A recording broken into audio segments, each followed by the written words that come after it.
ਵਾਹਿਗੁਰੂ ਸਾਹਿਬ JIO. ਸਾਰਗ ਮਹੱਲਾ ਪੰਜਵਾ। Hour ਸਭ ਭੂਲੇ ਭ੍ਰਮਤ ਨਾ ਜਾਣਿਆ। ਏਕ ਸੁਧਾਖਰ ਜਾਂ ਕੈ ਹਿਰਦੈ ਵਸਿਆ। ਤਿਨ ਬੇਦਹਿ ਤਤ ਪਛਾਨਿਆ। ਵਾਹਿਗੁਰੂ ਜੀ ਕਾ ਖਾਲਸਾ ਵਾਹਿਗੁਰੂ ਜੀ ਕੀ ਫਤਿਹ। ਗਰੀਬ ਨਵਾਜ ਅੰਤਰਜਾਮੀ ਸੱਚੇ ਪਾਤਸ਼ਾਹ, ਦੀਨ ਦੁਨੀਆ ਦੇ ਮਾਲਕ ਸੱਚੇ ਪਾਤਸ਼ਾਹ, ਮੁਕਤ ਭੁਗਤ ਦੇ ਦਾਤੇ, ਧੰਨ ਧੰਨ ਸਤਿਗੁਰੂ ਸ੍ਰੀ ਗੁਰੂ ਗ੍ਰੰਥ ਸਾਹਿਬ ਜੀ ਮਹਾਰਾਜ ਜੀਆਂ ਦੀ ਪਾਵਨ ਪਿੱਤਰ ਹਜ਼ੂਰੀ ਦਾ ਆਨੰਦ ਮਾਣ ਰਹੇ ਗੁਰੂ ਰੂਪ ਗੁਰੂ ਪਿਆਰੀ ਸਾਧ ਸੰਗਤ ਜੀਓ। ਸਤਿਗੁਰਾਂ ਦੀ ਵੱਡੀ ਕਿਰਪਾ ਹੋਈ ਹੈ ਜੋ ਧੰਨ ਧੰਨ ਸ੍ਰੀ ਗੁਰੂ ਗ੍ਰੰਥ ਸਾਹਿਬ ਜੀ ਦੇ ਅੱਖਰੀ ਅਰਥ 1205 ਅੰਗ ਤੱਕ ਆਪ ਜੀ ਨੇ ਗੁਰਮੁਖਾਂ ਪਾਸੋਂ ਸਰਵਣ ਕੀਤੇ ਹਨ। ਸੋ ਰਾਗ ਸਾਰੰਗ ਚੱਲ ਰਿਹਾ ਹੈ। ਸਾਰੰਗ ਰਾਗ ਅੰਦਰ ਸ਼ਹੀਦਾਂ ਦੇ ਸਰਤਾਜ ਧੰਨ ਸੱਚੇ ਪਾਤਸ਼ਾਹ ਸ੍ਰੀ ਗੁਰੂ ਅਰਜਨ ਦੇਵ ਸਾਹਿਬ ਜੀ ਮਹਾਰਾਜ ਜੀ ਉਹ ਸੰਗਤਾਂ ਨੂੰ ਜਿਸ ਤਰ੍ਹਾਂ ਵੀ ਗੁਰਬਾਣੀ ਫਰਮਾ ਰਹੇ ਹਨ, ਆਓ ਉਸੇ ਤਰ੍ਹਾਂ ਹੀ ਮਹਾਰਾਜ ਜੀ ਦੀ ਬਾਣੀ ਦੇ ਅੱਖਰੀ ਅਰਥ ਸਰਵਣ ਕਰੀਏ ਜੀ। ਵਿਚਾਰ ਦੀ ਆਰੰਭਤਾ ਤੋਂ ਪਹਿਲਾਂ ਉਚਾਰਨ ਕਰੋ ਜੀ, ਸਤਨਾਮ ਸ੍ਰੀ ਵਾਹਿਗੁਰੂ ਸਾਹਿਬ ਜੀ। ਆਵਰ ਸਭ ਤਿਆਗ ਭਰਮ ਭੂਲੇ ਭ੍ਰਮ ਨਾ ਜਾਣਿਆ। ਸੋ ਮਹਾਰਾਜ ਸੱਚੇ ਪਾਤਸ਼ਾਹ ਜੀ ਕਹਿਣ ਲੱਗੇ, ਅਵਰ ਸਭ ਭੂਲੇ ਭ੍ਰਮਤ ਨਾ ਜਾਣਿਆ। ਕਹਿਣ ਲੱਗੇ ਇਸ ਲੋਕ ਵਿੱਚ, ਇਸ ਸੰਸਾਰ ਵਿੱਚ ਜਿੰਨੇ ਵੀ ਲੋਕ ਹਨ ਸਾਰੇ ਭਰਮਾਂ ਵਿੱਚ ਹੀ ਭੁੱਲੇ ਪਏ ਹਨ, ਪਰ ਭਰਮਾਂ ਵਿੱਚ ਪੈ ਕੇ ਉਸ ਵਾਹਿਗੁਰੂ ਨੂੰ ਜਾਣਿਆ ਨਹੀਂ ਜਾ ਸਕਦਾ। ਜਿਵੇਂ ਕੋਈ ਵਿਭੂਤੀ ਲਾ ਕੇ ਆਪਣੇ ਸਰੀਰ ਤੇ ਬੈਠਾ ਹੈ ਔਰ ਸਾਧ ਸੰਗਤ ਜੀ ਕੋਈ ਪਹਾੜਾਂ ਤੇ ਚੜ੍ਹ ਕੇ ਬੈਠ ਗਿਆ ਹੈ, ਕੋਈ ਭਰਮਾਂ ਵਿੱਚ ਪਿਆ ਹੋਇਆ ਗੰਗਾ ਨੂੰ ਹੀ ਪਾਣੀ ਦੇਈ ਜਾਂਦਾ ਹੈ, ਕੋਈ ਕੁਛ ਕਰੀ ਜਾਂਦਾ ਹੈ, ਕੋਈ ਕੁਛ ਕਰੀ ਜਾਂਦਾ ਹੈ। ਮਹਾਰਾਜ ਸੱਚੇ ਪਾਤਸ਼ਾਹ ਜੀ ਕਹਿਣ ਲੱਗੇ ਇਹ ਸਾਰੇ ਭਰਮਾਂ ਵਿੱਚ ਹੀ ਪਏ ਹੋਏ ਹਨ। ਜਿਵੇਂ ਦਸਵੇਂ ਪਾਤਸ਼ਾਹ ਧੰਨ ਗੁਰੂ ਗੋਬਿੰਦ ਸਿੰਘ ਸਾਹਿਬ ਜੀ ਵੀ ਕਿਰਪਾ ਕਰਦੇ ਹਨ। ਉਹ ਕਹਿੰਦੇ ਹਨ, ਕਉ ਬੁਤਾਨ ਕੋ ਪੂਜਤ ਹੈ ਪਸ, ਕਉ ਮ੍ਰਿਤਾਨ ਕੋ ਪੂਜਨ ਧਾਇਓ। ਕੋਈ ਬੁੱਤਾਂ ਨੂੰ ਪੂਜੀ ਜਾਂਦਾ ਹੈ, ਕੋਈ ਮੜੀਆਂ ਨੂੰ ਪੂਜੀ ਜਾਂਦਾ ਹੈ, ਕੋਈ ਪਿੱਛੇ ਵੱਲ ਮੂੰਹ ਕਰਕੇ ਕਿਰਿਆ ਕਰੀ ਜਾਂਦਾ ਹੈ, ਕੋਈ ਕੁਛ ਕਰੀ ਜਾਂਦਾ ਹੈ। ਕਹਿਣ ਲੱਗੇ ਕੂਰ ਕਿਰਿਆ ਉਰਜਿਓ ਸਭ ਹੀ ਜਗ, ਸ੍ਰੀ ਭਗਵਾਨ ਕੋ ਭੇਦ ਨਾ ਪਾਇਓ। ਸਾਰਾ ਸੰਸਾਰ ਹੀ ਇਹਨਾਂ ਝੂਠੀਆਂ ਕਿਰਿਆਵਾਂ ਦੇ ਵਿੱਚ ਉਰਜਿਆ ਪਿਆ ਹੈ। ਸ੍ਰੀ ਭਗਵਾਨ ਵਾਹਿਗੁਰੂ ਪਰਮੇਸ਼ਰ ਦਾ ਭੇਦ ਭਾਈ ਕਿਸੇ ਨੇ ਵੀ ਨਹੀਂ ਪਾਇਆ। ਸੋ ਇਸੇ ਤਰ੍ਹਾਂ ਧੰਨ ਗੁਰੂ ਅਰਜਨ ਦੇਵ ਸਾਹਿਬ ਮਹਾਰਾਜ ਕਹਿੰਦੇ, ਅਵਰ ਸਭ ਭੂਲੇ। ਹੋਰ ਸੰਸਾਰ ਦੇ ਜਿੰਨੇ ਲੋਕ ਹਨ ਸਾਰੇ ਭਰਮਾਂ ਵਿੱਚ ਭੁੱਲੇ ਪਏ ਹਨ, ਪਰ ਭ੍ਰਮਤ ਨਾ ਜਾਣਿਆ। ਭਰਮਾਂ ਵਿੱਚ ਪਏ ਹੋਏ ਵਾਹਿਗੁਰੂ ਪਰਮੇਸ਼ਰ ਨੂੰ ਜਾਣਦੇ ਨਹੀਂ ਹਨ। ਤਤ ਗਿਆਨ ਦੀ ਕਿਸੇ ਨੂੰ ਵੀ ਪ੍ਰਾਪਤੀ ਨਹੀਂ ਹੁੰਦੀ। ਏਕ ਸੁਧਾਖਰ ਜਾਂ ਕੈ ਹਿਰਦੈ ਵਸਿਆ। ਕਹਿਣ ਲੱਗੇ ਭਾਈ ਇੱਕ ਸੁੱਧ ਅੱਖਰ ਜਿਹਦੇ ਹਿਰਦੇ ਵਿੱਚ ਵਸ ਗਿਆ। ਤਿਨ ਬੇਦਹਿ ਤਤ ਪਛਾਨਿਆ। ਕਹਿਣ ਲੱਗੇ ਉਹਨੇ ਵੇਦਾਂ ਦਾ ਤੱਤ ਪਛਾਣ ਲਿਆ। ਹੁਣ ਸੁੱਧ ਅੱਖਰ ਕੀ ਹੈ ਸਾਧ ਸੰਗਤ ਜੀ? ਮਹਾਂਪੁਰਖੇ ਸੋਝੀ ਪਾਉਂਦੇ ਨੇ ਭਾਈ ਇਸ ਦੁਨੀਆ ਦਾ ਸਭ ਤੋਂ ਸੁੱਧ ਅੱਖਰ ਹੈ ਵਾਹਿਗੁਰੂ। ਉਹ ਕਹਿੰਦੇ ਇੱਕ ਵਾਹਿਗੁਰੂ ਸ਼ਬਦ ਜਿਹਦੇ ਹਿਰਦੇ ਵਿੱਚ ਵਸ ਗਿਆ। ਏਕ ਸ਼ਬਦ ਮੇਰਾ ਪ੍ਰਾਨ ਬਸਤ ਹੈ, ਬਹੁੜ ਜਨਮ ਨਾ ਆਵਾ। ਉਹ ਕਹਿੰਦੇ ਇੱਕ ਸ਼ਬਦ ਜਿਹਦੇ ਫਿਰ ਪ੍ਰਾਨ ਵਿੱਚ ਵਸ ਜਾਂਦਾ ਹੈ, ਉਹਨੂੰ ਵੇਦ ਪੜ੍ਹਨ ਦੀ ਲੋੜ ਨਹੀਂ, ਉਹਨੂੰ ਗ੍ਰੰਥ ਪੜ੍ਹਨ ਦੀ ਲੋੜ ਨਹੀਂ। ਵੇਦਾਂ ਦਾ ਤੱਤ ਆਪੇ ਹੀ ਉਹਦੇ ਹਿਰਦੇ ਵਿੱਚ ਆ ਕੇ ਵਸ ਜਾਂਦਾ ਹੈ। ਗੱਲ ਕੀ ਇੱਕ ਮਹਾਂਪੁਰਖ ਸਿੱਧੇ ਸਾਧੇ ਬੋਲ ਰਹੇ ਸਨ। ਉਹ ਕਹਿਣ ਲੱਗੇ ਨਾਮ ਜਪਣਾ ਸ਼ੁਰੂ ਕਰ ਦਿਓ, ਕੋਈ ਗ੍ਰੰਥ ਦੀ ਲੋੜ ਨਹੀਂ ਹੈ, ਸਾਰੇ ਗ੍ਰੰਥ ਆਪੇ ਹੀ ਹਿਰਦੇ ਵਿੱਚ ਵਸ ਜਾਣਗੇ। ਸਾਰੇ ਗ੍ਰੰਥਾਂ ਦੀ ਕਥਾ ਕਰਨੀ ਆ ਜਾਏਗੀ ਜੇ ਇੱਕ ਵਾਹਿਗੁਰੂ ਦਾ ਨਾਮ ਹਿਰਦੇ ਵਿੱਚ ਵਸ ਗਿਆ। ਕਿਉਂਕਿ ਮਹਾਰਾਜ ਸਾਹਿਬ ਜੀ ਬਾਣੀ ਵਿੱਚ ਇਹ ਵੀ ਫੁਰਮਾਨ ਕਰਦੇ ਹਨ। ਮਹਾਰਾਜ ਕਹਿੰਦੇ ਹਨ, ਪੜ੍ਹੇ ਸੁਣੇ ਕਿਆ ਹੋਈ, ਜੋ ਸਹਿਜ ਨਾ ਮਿਲਿਓ ਸੋਈ। ਪੜ੍ਹਨ ਸੁਣਨ ਦੇ ਨਾਲ ਕੀ ਹੋਏਗਾ? ਜੇਕਰ ਸਹਿਜੇ ਵਾਹਿਗੁਰੂ ਪਰਮੇਸ਼ਰ ਜੀਵ ਦੇ ਹਿਰਦੇ ਵਿੱਚ ਆ ਕੇ ਨਹੀਂ ਵਸੇ, ਜਾਂ ਉਹ ਪਰਮੇਸ਼ਰ ਜੋ ਸਹਿਜ ਵਿੱਚ ਵਿਚਰਦਾ ਹੈ ਉਹ ਸਹਿਜ ਤੁਹਾਡੇ ਮਨ ਵਿੱਚ ਨਾ ਆਇਆ। ਇਹਦੇ ਤੋਂ ਬਾਅਦ ਮਹਾਰਾਜ ਇੱਕ ਥਾਂ ਤੇ ਹੋਰ ਕਿਰਪਾ ਕਰਦੇ, ਮਹਾਰਾਜ ਜੀ ਫੁਰਮਾਨ ਕਰਦੇ, ਨਾਮ ਬਿਨਾ ਸਭ ਕੂੜ ਗਾਲੀ ਹੋਛੀਆਂ। ਜਿੰਨੇ ਮਰਜ਼ੀ ਬੰਦਾ ਗ੍ਰੰਥ ਪੜ੍ਹੀ ਜਾਵੇ, ਪਰ ਜੇਕਰ ਇੱਕ ਸ਼ਬਦ ਸ਼ੁੱਧ ਇੱਕ ਸ਼ਬਦ ਨੂੰ ਆਪਣੇ ਹਿਰਦੇ ਵਿੱਚ ਨਹੀਂ ਵਸਾਉਂਦਾ, ਕਹਿਣ ਲੱਗੇ ਉਹਨਾਂ ਚਿਰ ਤੱਕ ਕੀਤੀਆਂ ਹੋਈਆਂ ਗੱਲਾਂ ਵੀ ਹੋਛੀਆਂ ਹਨ ਭਾਈ, ਕੀਤੀਆਂ ਹੋਈਆਂ ਗੱਲਾਂ ਵੀ ਵਿਅਰਥ ਹਨ। ਸੋ ਏਕ ਸੁਦਾਸਰ ਜਾ ਕੇ ਹਿਰਦੈ ਵਸਿਆ। ਭਾਈ ਇੱਕ ਸ਼ੁੱਧ ਅੱਖਰ ਜਿਹਦੇ ਹਿਰਦੇ ਵਿੱਚ ਵਸ ਗਿਆ, ਤਿਨ ਬੇਦਹ ਤਤ ਪਛਾਨਿਆ। ਤਤ ਨਾਮ ਸਾਧ ਸੰਗਤ ਜੀ ਸਾਰਦਾ ਹੈ।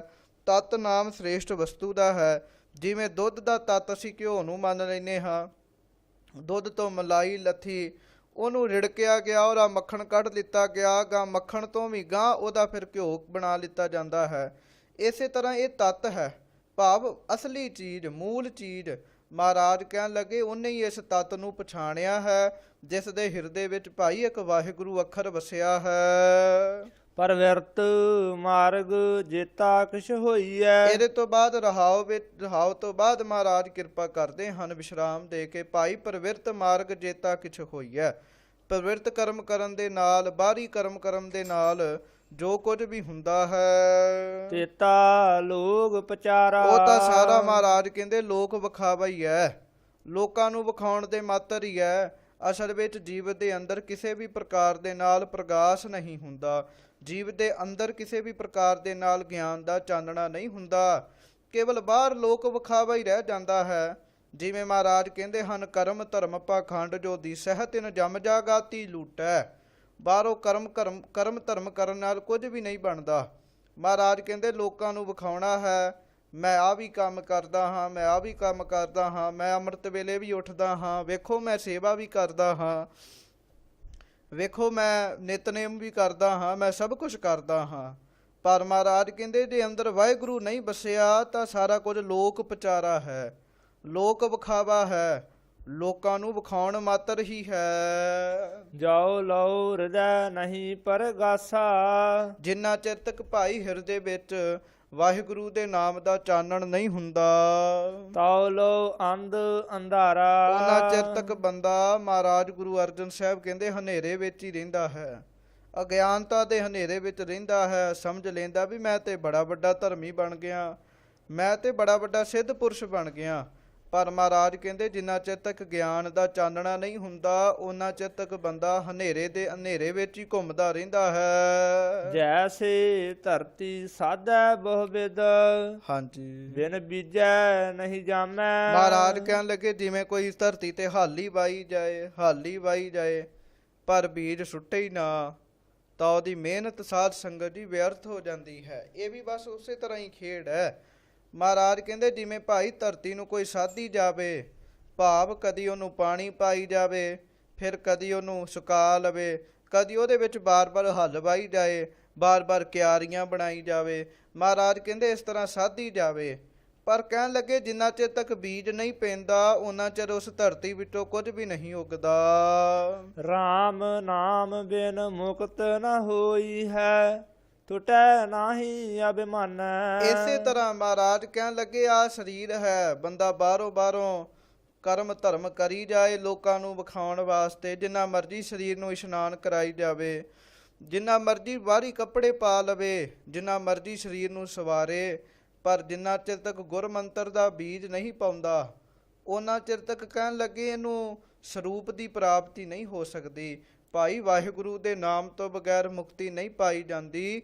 ਕਹਿਣ ਲੱਗੇ ਟੂਟੈ ਨਾਹੀ ਅਭਿਮਾਨਾ, ਅਤੇ ਰਾਮ ਨਾਮ ਜਪਣ ਤੋਂ ਬਗੈਰ ਅਭਿਮਾਨ ਵੀ ਨਹੀਂ ਟੁੱਟਦਾ, ਹੰਕਾਰ ਵੀ ਨਹੀਂ ਜਾਂਦਾ। ਨੀਰ ਬਲੋਵੈ ਅਤ ਸ਼ਰਮ ਪਾਵੈ, ਨੈਨੂ ਕੈਸੇ ਰੀਸੈ। ਮਹਾਰਾਜ ਕਹਿਣ ਲੱਗੇ ਕੋਈ ਮਨੁੱਖ ਨੀਰ ਨੂੰ ਹੀ ਬਲੋਈ ਜਾਵੇ, ਪਾਣੀ ਦੇ ਵਿੱਚ ਮਧਾਣੀ ਪਾ ਕੇ ਉਹਨੂੰ ਹੀ ਰਿੜਕੀ ਜਾਵੇ, ਦੱਸੋ ਕਿੱਥੋਂ ਮੱਖਣ ਪ੍ਰਾਪਤ ਹੋਵੇਗਾ। ਉਹਦੀ ਬਲਕਿ ਕੀਤੀ ਹੋਈ ਮਿਹਨਤ ਵੀ ਮਹਾਰਾਜ ਸੱਚੇ ਪਾਤਸ਼ਾਹ ਜੀ ਕਹਿਣ ਲੱਗੇ ਵਿਅਰਥ ਹੋ ਜਾਏਗੀ। ਜੇਕਰ ਕਹਿਣ ਲੱਗੇ ਪਾਣੀ ਨੂੰ ਹੀ ਰਿੜਕੀ ਜਾਵੇ, ਕਸ਼ਟ ਹੋਣਗੇ, ਕਹਿਣ ਲੱਗੇ ਨਿਕਲੇਗਾ ਕੁਝ ਵੀ ਨਹੀਂ। ਇਸੇ ਤਰ੍ਹਾਂ ਅਸੀਂ ਜੀਵ ਹਾਂ, ਅਸੀਂ ਪਾਣੀ ਵਿੱਚ ਮਧਾਣੀ ਪਾਈ ਹੋਈ ਹੈ, ਭਾਵ ਇਹ ਹੈ ਸਕਾਮ ਕਰਨ ਵਿੱਚ ਲੱਗੇ ਹੋਏ ਹਾਂ, ਨਿਸ਼ਕਾਮ ਹੋ ਕੇ ਕਰਮ ਹੀ ਨਹੀਂ ਕਰਦੇ। ਜਦੋਂ ਨਿਸ਼ਕਾਮ ਹੋ ਕੇ ਕਰਮ ਕਰਾਂਗੇ ਫਿਰ ਮੰਨੋ ਕਿ ਫਿਰ ਮੱਖਣ ਨਿਕਲੇਗਾ ਵਿੱਚੋਂ। ਸੋ ਇਸ ਪ੍ਰਕਾਰ ਮਹਾਰਾਜ ਜੀ ਕਹਿਣ ਲੱਗੇ ਭਾਈ ਇਹ ਵਿਖਾਵੇ ਮਾਤਰ ਜਿਤਨੇ ਵੀ ਕਰਮ ਹਨ ਸਭ ਵਿਅਰਥ ਹੁੰਦੇ ਹਨ।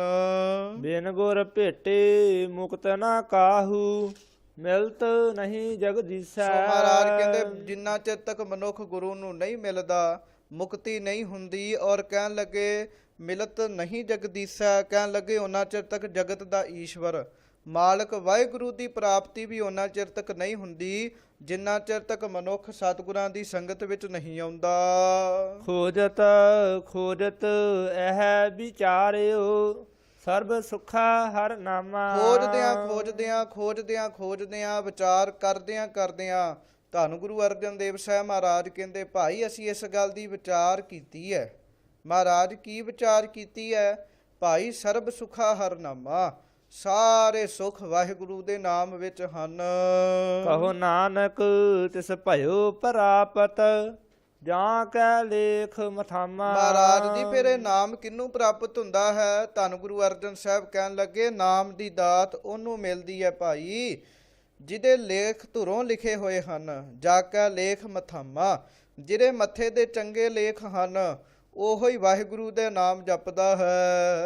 ਸਾਰਗ ਮਹੱਲਾ ਪੰਜਵਾ। ਸੋ ਸਾਰੰਗ ਰਾਗ ਅੰਦਰ ਅੱਗੇ ਧੰਨ ਗੁਰੂ ਅਰਜਨ ਦੇਵ ਸਾਹਿਬ ਜੀ ਮਹਾਰਾਜ ਆਪ ਕਿਰਪਾ ਕਰਦੇ ਹਨ।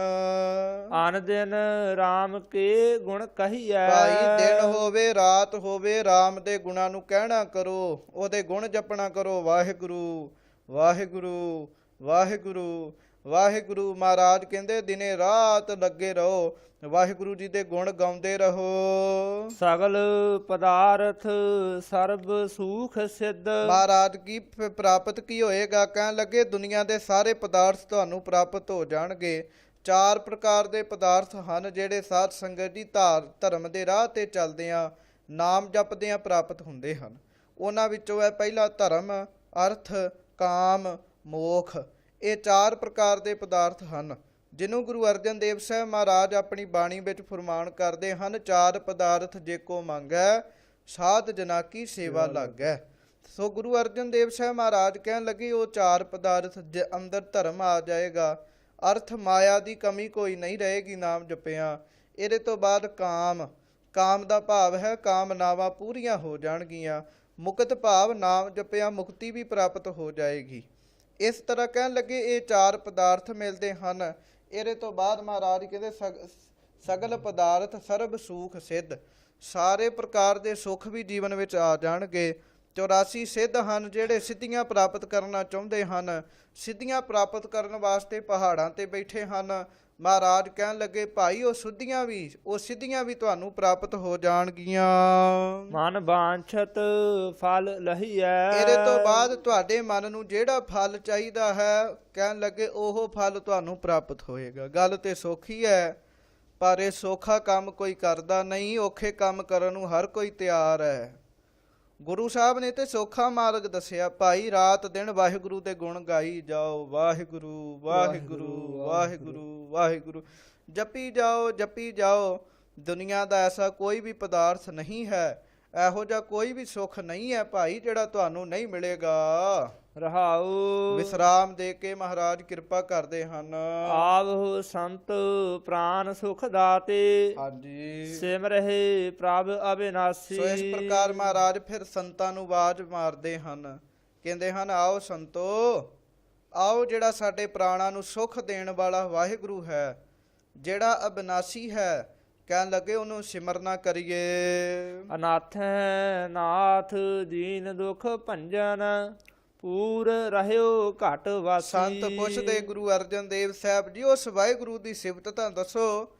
ਤਾਂ ਫਿਰ ਮਹਾਰਾਜ ਗੁਰੂ ਅਰਜਨ ਸਾਹਿਬ ਕਹਿਣ ਲੱਗੇ ਉਹ ਵਾਹਿਗੁਰੂ ਇੰਨਾ ਵੱਡਾ ਹੈ ਜਿਹਦਾ ਕੋਈ ਵੀ ਮਾਲਕ ਨਹੀਂ, ਉਹਦਾ ਮਾਲਕ ਬਣ ਜਾਂਦਾ ਹੈ। ਉਹ ਅਨਾਥਾਂ ਦਾ ਨਾਥ ਹੈ, ਨਿਆਸਰਿਆਂ ਦਾ ਆਸਰਾ ਹੈ, ਦੀਨਾਂ ਦੇ ਦੁਖੀਆਂ ਦੇ ਦੁੱਖਾਂ ਨੂੰ ਦੂਰ ਕਰਨ ਵਾਲਾ ਹੈ। ਔਰ ਉਹ ਵਾਹਿਗੁਰੂ ਹਰ ਥਾਂ ਉੱਤੇ ਆਪ ਵਸਿਆ ਹੋਇਆ ਹੈ। ਗਾਵਤ ਸੁਨਤ ਸੁਨਾਵਤ ਸ਼ਰਦਾ ਹਰ ਰਸ ਪੀ ਵਡਭਾਗੇ। ਸੋ ਮਹਾਰਾਜ ਕਹਿੰਦੇ ਉਸ ਵਾਹਿਗੁਰੂ ਦੇ ਗੁਣ ਗਾਉਂਦਿਆਂ, ਉਸ ਵਾਹਿਗੁਰੂ ਦੇ ਗੁਣ ਸੁਣਦਿਆਂ ਔਰ ਸੁਨਾਵਤ, ਪਰ ਕਿਹਦੇ ਨਾਲ? ਕਹਿਣ ਲੱਗੇ ਸ਼ਰਧਾ ਦੇ ਨਾਲ। ਜੇ ਕੋਈ ਸ਼ਰਧਾ ਦੇ ਨਾਲ ਅੰਦਰ ਵੀ ਆਪਣੇ ਆਪ ਨੂੰ ਵਾਹਿਗੁਰੂ ਸਮਝੇ ਵੀ ਮੇਰੇ ਅੰਦਰ ਉਹ ਵਾਹਿਗੁਰੂ ਹੈ, ਬਾਹਰ ਵੀ ਜੇ ਵਾਹਿਗੁਰੂ ਦਾ ਵਾਸਾ ਸਮਝੇ ਤੇ ਸ਼ਰਧਾ ਦੇ ਨਾਲ ਵਾਹਿਗੁਰੂ ਵਾਹਿਗੁਰੂ ਜਪੀ ਜਾਵੇ, ਵਾਹਿਗੁਰੂ ਵਾਹਿਗੁਰੂ ਬੋਲ ਕੇ ਉਹਨੂੰ ਸੁਣਦਾ ਜਾਵੇ ਤੇ ਸੁਨਾਵਤ ਸ਼ਰਧਾ ਦੇ ਨਾਲ ਲੋਕਾਂ ਨੂੰ ਸੁਣਾਵੇ, ਤਾਂ ਮਹਾਰਾਜ ਕਹਿਣ ਲੱਗੇ ਹਰ ਰਸ ਪੀ ਵਡਭਾਗੇ। ਭਾਈ ਜੀਵ ਵੱਡੇ ਭਾਗਾਂ ਵਾਲਾ ਹੋ ਜਾਂਦਾ ਹੈ ਅਤੇ ਫਿਰ ਪਰਮੇਸ਼ਰ ਦੇ ਨਾਮ ਦਾ ਰਸ ਉਸ ਨੂੰ ਆਉਂਦਾ ਹੈ ਉਹ ਇਸ ਰਸ ਨੂੰ ਫਿਰ ਪੀਂਦਾ ਹੈ। ਕਲ ਕਲੇਸ਼ ਮਿਟੇ ਸਭ ਤਨ ਤੇ, RAM ਨਾਮ ਲਿਵ ਜਾਗੇ। ਸੋ ਕਹਿਣ ਲੱਗੇ ਉਹਦੀ ਜ਼ਿੰਦਗੀ ਦੇ ਕਲ ਕਲੇਸ਼ ਸਾਰੇ ਮਿਟ ਜਾਂਦੇ ਹਨ, ਦੂਰ ਹੋ ਜਾਂਦੇ ਹਨ। ਤਨ ਤੇ ਸਰੀਰ ਤੋਂ ਵੀ ਦੁੱਖ ਦੂਰ ਹੋ ਜਾਂਦੇ ਹਨ, ਮਨ ਦੇ ਰੋਗ ਵੀ ਠੀਕ ਹੋ ਜਾਂਦੇ ਹਨ। ਅਤੇ RAM ਨਾਮ ਲਿਵ ਜਾਗੇ। ਭਾਈ ਉਹ ਵਾਹਿਗੁਰੂ ਦੇ ਨਾਮ ਵਿੱਚ ਲਿਵ ਲਾ ਕੇ ਬਸ ਜਾਗਦਾ ਹੀ ਰਹਿੰਦਾ ਹੈ।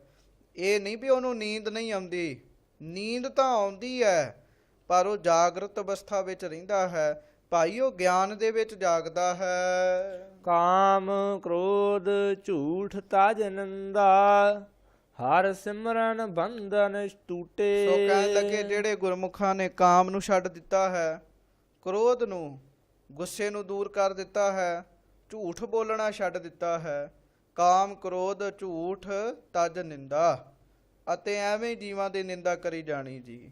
ਇਹ ਰੋਗ ਸਾਨੂੰ ਸਭ ਨੂੰ ਲੱਗਾ ਸਾਧ ਸੰਗਤ ਜੀ।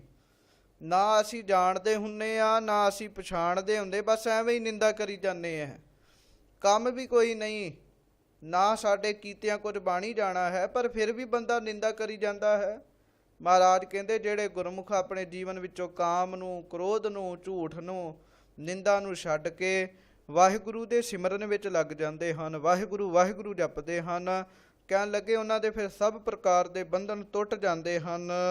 ਮੋਹ ਮਗਨ ਅਹੰਗ ਅੰਧ ਮਮਤਾ, ਗੁਰ ਕਿਰਪਾ ਤੇ ਛੂਟੇ। ਸੋ ਮੋਹ ਦੀ ਜਿਹੜੀ ਮਸਤੀ ਚੜੀ ਹੋਈ ਹੈ, ਮਹਾਰਾਜ ਕਹਿਣ ਲੱਗੇ ਮੋਹ ਦੀ ਮਸਤੀ ਹੰਕਾਰ ਦੇ ਹਨੇਰੇ ਤੋਂ, ਅਤੇ ਕਹਿਣ ਲੱਗੇ ਜਿਹੜਾ ਅੰਨ੍ਹਿਆ ਕਰਨ ਵਾਲਾ ਹੰਕਾਰ ਹੈ, ਪਦਾਰਥਾਂ ਦੀ ਮਮਤਾ, ਗੁਰੂ ਦੀ ਕਿਰਪਾ ਦੇ ਨਾਲ ਉਹਨਾਂ ਦੀ ਛੁੱਟ ਜਾਂਦੀ ਹੈ। ਜਿਹੜਾ ਵਾਹਿਗੁਰੂ ਹੰਕਾਰ ਹੈ ਨਾ ਸਾਧ ਸੰਗਤ ਜੀ, ਇਹ ਜੀਵਾਂ ਨੂੰ ਅੰਨ੍ਹਿਆ ਕਰ ਦਿੰਦਾ ਹੈ। ਜਿਵੇਂ ਮਹਾਰਾਜ ਜੀ ਗੁਰਬਾਣੀ ਵਿੱਚ ਵੀ ਫਰਮਾਨ ਕਰਦੇ, ਭਾਈ ਮਾਇਆ ਧਾਰੀ ਅਤ ਅੰਨਾ ਬੋਲਾ, ਸ਼ਬਦ ਨਾ ਸੁਣਈ ਬਹੁ ਰੋਲ ਕਚੋਲਾ। ਕਹਿਣ ਲੱਗੇ ਜਿਹੜਾ ਮਾਇਆ ਧਾਰੀ ਹੋ ਜਾਵੇ, ਉਹਦੇ ਅੰਦਰ ਹੰਕਾਰ ਆ ਜਾਂਦੀ ਹੈ, ਹੰਕਾਰ ਆ ਜਾਂਦਾ ਹੈ। ਕਹਿਣ ਲੱਗੇ ਬਸ ਫਿਰ ਅੰਨਾ ਬੋਲਾ ਹੋ ਜਾਂਦਾ ਹੈ, ਕੋਈ ਉਹਨੂੰ ਕੁਝ ਆਖੇ ਤਾਂ ਉਹਦੀ ਗੱਲ ਸੁਣਦਾ ਨਹੀਂ ਹੈ, ਅਤੇ ਗਰੀਬ ਆਦਮੀ ਨੂੰ ਵੇਖਣ ਵਾਸਤੇ ਤਿਆਰ ਨਹੀਂ ਹੁੰਦਾ। ਪਰ ਜਿਨ੍ਹਾਂ ਉੱਤੇ ਗੁਰੂ ਦੀ ਕਿਰਪਾ ਹੋ ਜਾਂਦੀ ਹੈ, ਉਹਨਾਂ ਦੇ ਅੰਦਰ ਮਨੁੱਖ ਨੂੰ ਅੰਨ੍ਹਿਆ ਕਰਨ ਵਾਲਾ ਜਿਹੜਾ ਹੰਕਾਰ ਹੈ, ਪਦਾਰਥਾਂ ਦੀ ਮਮਤਾ, ਮੈਨੂੰ ਆਹ ਪਦਾਰਥ ਮਿਲ ਜਾਵੇ, ਮੈਨੂੰ ਆਹ ਪਦਾਰਥ ਮਿਲ ਜਾਏ, ਮੇਰੇ ਕੋਲ ਵਧੀਆ ਗੱਡੀ ਹੋਵੇ, ਮੇਰੇ ਕੋਲ ਵਧੀਆ ਕੋਠੀ ਹੋਵੇ। ਕਹਿਣ ਲੱਗੇ ਇਹੋ ਜਿਹੀ ਪਦਾਰਥਾਂ ਦਾ ਜਿਹੜਾ ਪਿਆਰ ਹੈ, ਜਿਹਦੇ ਤੇ ਗੁਰੂ ਕਿਰਪਾ ਕਰਦੇ, ਉਹਦਾ ਛੁੱਟ ਜਾਂਦਾ ਹੈ। ਤੂੰ ਸਮਰੱਥ ਪਾਰ ਬ੍ਰਹਮ ਸੁਆਮੀ, ਕਰ ਕਿਰਪਾ ਜਨ ਤੇਰੇ। ਹੁਣ ਅੱਗੋਂ ਮਹਾਰਾਜ ਸੱਚੇ ਪਾਤਸ਼ਾਹ ਦੀ ਬੇਨਤੀ ਕਰਦੇ ਹਨ, ਤੇ ਸਾਨੂੰ ਬੇਨਤੀ ਕਰਨਾ ਸਿਖਾਉਂਦੇ, ਭਾਈ ਸਿੱਖੋ ਰੱਬ ਅੱਗੇ ਇਸ ਤਰ੍ਹਾਂ ਬੇਨਤੀ ਕਰਿਆ ਕਰੋ, ਹੇ ਵਾਹਿਗੁਰੂ ਤੂੰ ਸਮਰੱਥ ਹੈ, ਸਾਰੇ ਕੰਮਾਂ ਨੂੰ ਕਰਨ ਵਾਲਾ ਹੈ, ਪਾਰ ਬ੍ਰਹਮ ਹੈ, ਸਭ ਕੁਝ ਕਰਨ ਵਾਲਾ ਹੈ, ਸੁਆਮੀ ਹੈ, ਸਾਡਾ ਤੂੰ ਮਾਲਕ ਹੈ, ਕਰ ਕਿਰਪਾ ਜਨ ਤੇਰਾ, ਸਾਡੇ ਤੇ ਕਿਰਪਾ ਕਰ, ਅਸੀਂ ਆਪ ਜੀ ਦੇ ਹਾਂ। ਪੂਰ ਰਹਿਓ ਸਰਬ ਮਹਿ ਠਾਕੁਰ, ਨਾਨਕ ਸੋ ਪ੍ਰਭ ਨੇਰਾ। ਸੋ ਮਹਾਰਾਜ ਕਹਿਣ ਲੱਗੇ ਉਹ ਵਾਹਿਗੁਰੂ ਪਰਮੇਸ਼ਰ ਜਿਹੜਾ ਪੂਰ ਰਹਿਆ ਹੈ, ਭਾਵ ਹਰ ਥਾਂ ਉੱਤੇ ਵਸਿਆ ਹੋਇਆ ਹੈ, ਸਾਰਿਆਂ ਦੇ ਵਿੱਚ ਹੈ। ਕਹਿਣ ਲੱਗੇ ਰੱਬ ਦੀ ਕਿਰਪਾ ਦੇ ਨਾਲ, ਗੁਰੂ ਦੀ ਕਿਰਪਾ ਦੇ ਨਾਲ ਅਸੀਂ ਉਸ ਨੂੰ ਨੇੜੇ ਦੇਖਿਆ ਹੈ। ਸਾਰਗ ਮਹੱਲਾ ਪੰਜਵਾ। ਸੋ ਅੱਗੋਂ ਸਾਰੰਗ ਰਾਗ ਅੰਦਰ ਧੰਨ ਗੁਰੂ ਅਰਜਨ ਦੇਵ ਸਾਹਿਬ ਜੀ ਆਪ ਕਿਰਪਾ ਕਰਦੇ ਹਨ। ਬਲਿਹਾਰੀ ਗੁਰਦੇਵ ਚਰਨ।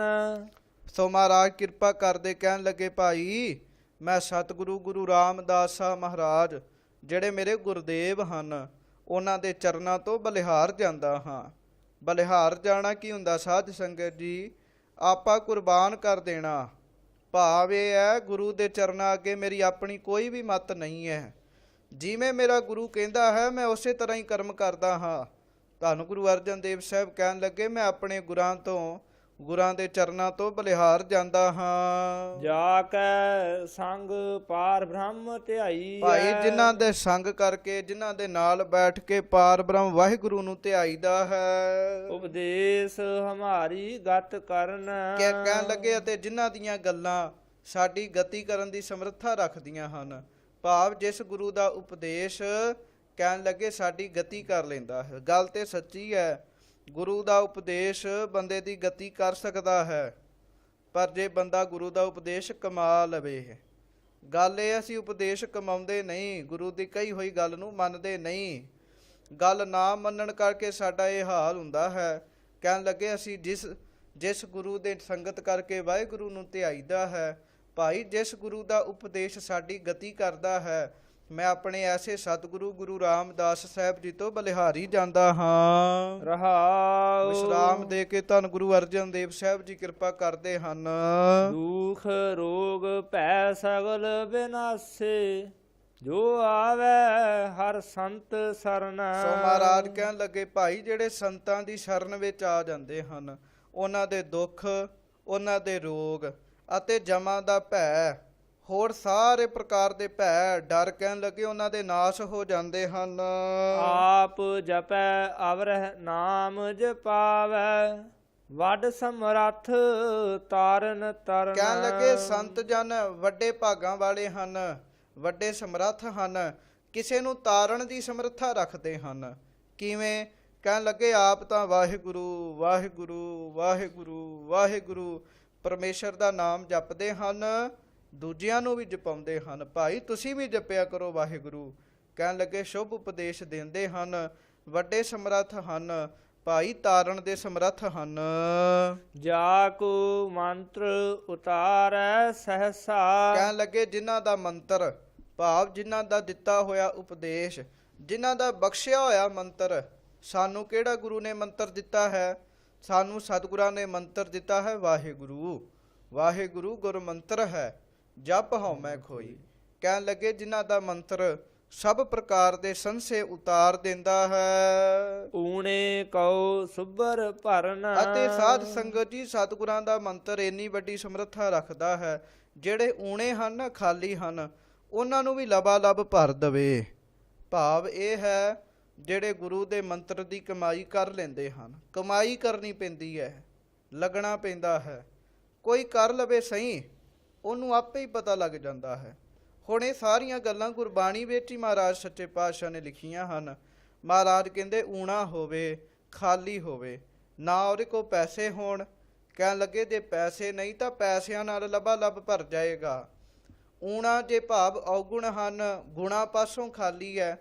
ਕਹਿਣ ਲੱਗੇ ਉਹ ਵੀ ਗੁਰੂ ਦਾ ਮੰਤਰ ਜਪੇ ਤਾਂ ਉਹ ਵੀ ਸ਼ੁਭ ਗੁਣਾਂ ਦੇ ਨਾਲ ਲਬਾਲਬ ਭਰ ਜਾਂਦਾ ਹੈ। ਹਰ ਦਾਸਨ ਕੀ ਆਗਿਆ ਮਾਨਤ, ਤੇ ਨਾਹੀ ਫੁਨ ਗਰਭ ਪਰਨ। ਕਹਿਣ ਲੱਗੇ ਭਾਈ ਜਿਹੜੇ ਵਾਹਿਗੁਰੂ ਦੇ ਦਾਸਾਂ ਦੀ ਆਗਿਆ, ਉਹਨਾਂ ਦਾ ਹੁਕਮ ਮੰਨ ਲੈਂਦੇ ਹਨ, ਉਹ ਬਾਅਦ ਵਿੱਚ ਫਿਰ ਕਦੀ ਵੀ ਗਰਭ ਵਿੱਚ ਨਹੀਂ ਪੈਂਦੇ।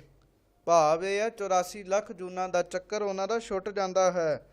ਉਹ ਬਾਰ-ਬਾਰ ਜੰਮਦੇ ਮਰਦੇ ਨਹੀਂ ਹਨ। ਜੋ ਦਾਸਾਂ ਨੇ ਕਹਿ ਦਿੱਤਾ ਬਸ ਉਹਨੂੰ ਸੱਚ ਕਰਕੇ ਮੰਨਣਾ ਹੈ। ਰੱਬ ਦੇ ਦਾਸ ਕੌਣ ਹਨ?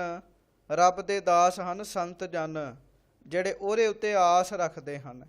ਕਹਿਣ ਲੱਗੇ ਸੰਤਾਂ ਦੀ ਸੰਗਤ ਵਿੱਚ ਰਹਿਣਾ, ਜੋ ਸੰਤ ਕਹਿ ਦੇਣ ਸਤ ਬਚਨ ਜੀ, ਸਤ ਬਚਨ ਜੀ, ਬਸ ਆਪਣੀ ਮੱਤ ਨਹੀਂ ਮਾਰਨੀ। ਕਹਿਣ ਲੱਗੇ ਉਹਨਾਂ ਦੀ ਸਤ ਬਚਨ ਕਰਨਾ, ਜਿਹੜਾ ਸਤ ਬਚਨ ਕਰ ਲੈਂਦਾ ਹੈ ਉਹਦਾ 84 ਲੱਖ ਜੂਨਾਂ ਦਾ ਚੱਕਰ ਮੁੱਕ ਜਾਂਦਾ ਹੈ। ਭਗਤਨ ਕੀ ਟਹਿਲ ਕਮਾਵਤ ਗਾਵਤ, ਦੁਖ ਕਾਟੇ ਤਾਂ ਕੇ ਜਨਮ ਮਰਨ। ਔਰ ਭਗਤਨ ਕੀ ਟਹਿਲ ਕਮਾਵਤ, ਭਾਈ ਭਗਤਾਂ ਦੀ ਟਹਿਲ ਕਮਾਵੇ, ਰੱਬ ਦੇ ਭਗਤਾਂ ਦੀ ਸੇਵਾ ਕਰੇ, ਉਹਨਾਂ ਦੇ ਚਰਨ ਘੁੱਟੇ, ਉਹਨਾਂ ਨੂੰ ਪ੍ਰਸ਼ਾਦਾ ਛਕਾਵੇ, ਉਹਨਾਂ ਨੂੰ ਸਤ ਬਚਨ ਆਖੇ। ਫਿਰ ਗਾਵਤ ਵੀ ਸ਼ਬਦ ਮਹਾਰਾਜ ਨੇ ਵਰਤਿਆ ਹੈ।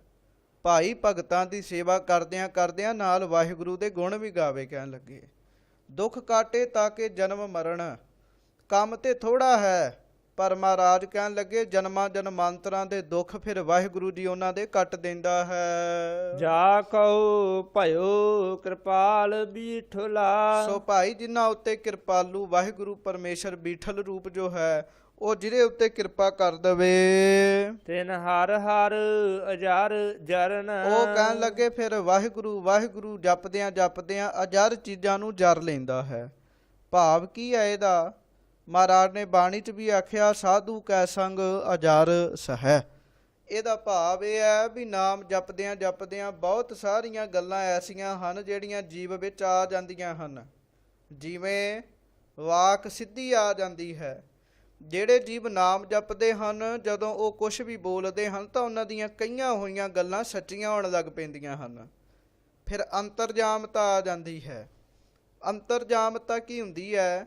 ਸਾਹਮਣੇ ਬੰਦਾ ਬੈਠਾ, ਉਹਦੇ ਦਿਲ ਦੀ ਗੱਲ ਨੂੰ ਜਾਣ ਲੈਣਾ, ਇਹ ਹੈ ਅੰਤਰਜਾਮਤਾ। ਫਿਰ ਹੋਰ ਕਿਹੋ ਜਿਹੇ ਗੁਣ ਹਨ? ਜੋ ਚਾਹੇ ਉਹ ਕਰਾ ਲੈਣਾ, ਹਵਾ ਵਿੱਚ ਬੰਦੇ ਡਾ ਦੇਣੇ, ਕਈ ਸਮੇਂ ਭੁੱਖੇ ਰਹਿਣਾ ਤੇ ਭੁੱਖ ਲੱਗਣੀ ਹੀ ਨਹੀਂ। ਇਹੋ ਜਿਹੀਆਂ ਬੜੀਆਂ ਕਰਾਮਾਤਾਂ ਹਨ ਜਿਹੜੀਆਂ ਆਮ ਬੰਦੇ ਕੋਲੋਂ ਜਰੀਆਂ ਨਹੀਂ ਜਾਂਦੀਆਂ। ਹੁਣ ਤੁਹਾਡੇ ਕੋਲ ਸ਼ਕਤੀ ਆ ਜਾਵੇ ਵੀ ਤੁਸੀਂ ਜੋ ਮੁੱਖੋਂ ਬੋਲੋ ਉਹ ਸੱਚ ਹੋ ਜਾਵੇ, ਤਾਂ ਸਾਧ ਸੰਗਤ ਜੀ ਫਿਰ ਅਸੀਂ ਕੀ ਕਰਾਂਗੇ? ਅਸੀਂ ਤੇ ਇਹੋ ਜਿਹੀਆਂ ਗੱਲਾਂ ਕਰ ਕਰਕੇ ਸਾਰੀ ਦੁਨੀਆ ਹੀ ਠੀਕ ਕਰ ਦਿਆਂਗੇ। ਜਾਂ ਅਸੀਂ ਆਪਣੀਆਂ ਕਈਆਂ ਹੋਈਆਂ ਗੱਲਾਂ ਦਾ, ਆਪਣੀ ਕੀਤੀ ਹੋਈ ਕਮਾਈ ਦਾ ਗਲਤ ਫਾਇਦਾ ਉਠਾ ਲਵਾਂਗੇ, ਲੋਕਾਂ ਦੇ ਕੰਮ ਵਿਗਾੜਨੇ ਸ਼ੁਰੂ ਕਰ ਦਿਆਂਗੇ। ਇਹਦੇ ਤੋਂ ਬਾਅਦ ਲੋਕਾਂ ਦੇ ਮਨ ਦੀ ਗੱਲ ਜਾਣ ਕੇ ਕਈ ਜੋਤਸ਼ੀ ਲੋਕ ਇਹਦੇ ਤੋਂ ਪੈਸੇ ਕਮਾ ਲੈਂਦੇ ਹਨ। ਭਾਵ ਫਿਰ ਤੇ ਬੰਦਾ ਪੈਸੇ ਕਮਾਉਣ ਲੱਗ ਪਏਗਾ। ਕਹਿਣ ਲੱਗੇ ਇਹ ਗੱਲਾਂ ਜਰਨ ਤੋਂ ਪਰੇ ਹਨ, ਜਰੀਆਂ ਨਹੀਂ ਜਾਂਦੀਆਂ। ਜਿਵੇਂ ਕਿਸੇ ਕੋਲ ਮਾਇਆ ਆਵੇ ਤਾਂ ਫਿਰ ਉਹ ਵਿਖਾਵੇ ਤੋਂ ਬਗੈਰ ਰਹਿ ਨਹੀਂ ਸਕਦਾ। ਲੋਕਾਂ ਨੂੰ ਵਿਖਾਉਂਦਾ ਵੀ ਵੇਖੋ ਮੇਰੇ ਕੋਲ ਪੈਸਾ ਆ ਗਿਆ, ਉਹਦੇ ਉਹਦੇ ਤੁਰਨ ਤੋਂ, ਉਹਦੇ ਕੱਪੜੇ ਪਾਉਣ ਤੋਂ ਇਹ ਗੱਲ ਦਾ ਅੰਦਾਜ਼ਾ ਹੋ ਜਾਂਦਾ ਵੀ ਇਹ ਮਾਇਆਧਾਰੀ ਹੈ। ਭਾਵ ਜਿਹਦੇ ਕੋਲ ਮਾਇਆ ਆ ਜਾਏ ਉਹੋ ਹੀ ਨਹੀਂ ਵਿਖਾਉਣਾ ਰਹਿੰਦਾ। ਭਾਈ ਜਿਹਦੇ ਕੋਲ ਆਤਮਿਕ ਸ਼ਕਤੀ ਆ ਜਾਏ, ਜਿਹਦੇ ਕੋਲ ਵਾਕ ਸਿੱਧੀ ਆ ਜਾਏ, ਉਹ ਕਿਵੇਂ ਜਰੇਗਾ? ਮਹਾਰਾਜ ਕਹਿੰਦੇ ਇਹ ਵੀ ਜਰਦੇ ਉਹ ਹਨ ਜਿਨ੍ਹਾਂ ਉੱਤੇ ਰੱਬ ਦੀ ਕਿਰਪਾ ਹੁੰਦੀ ਹੈ।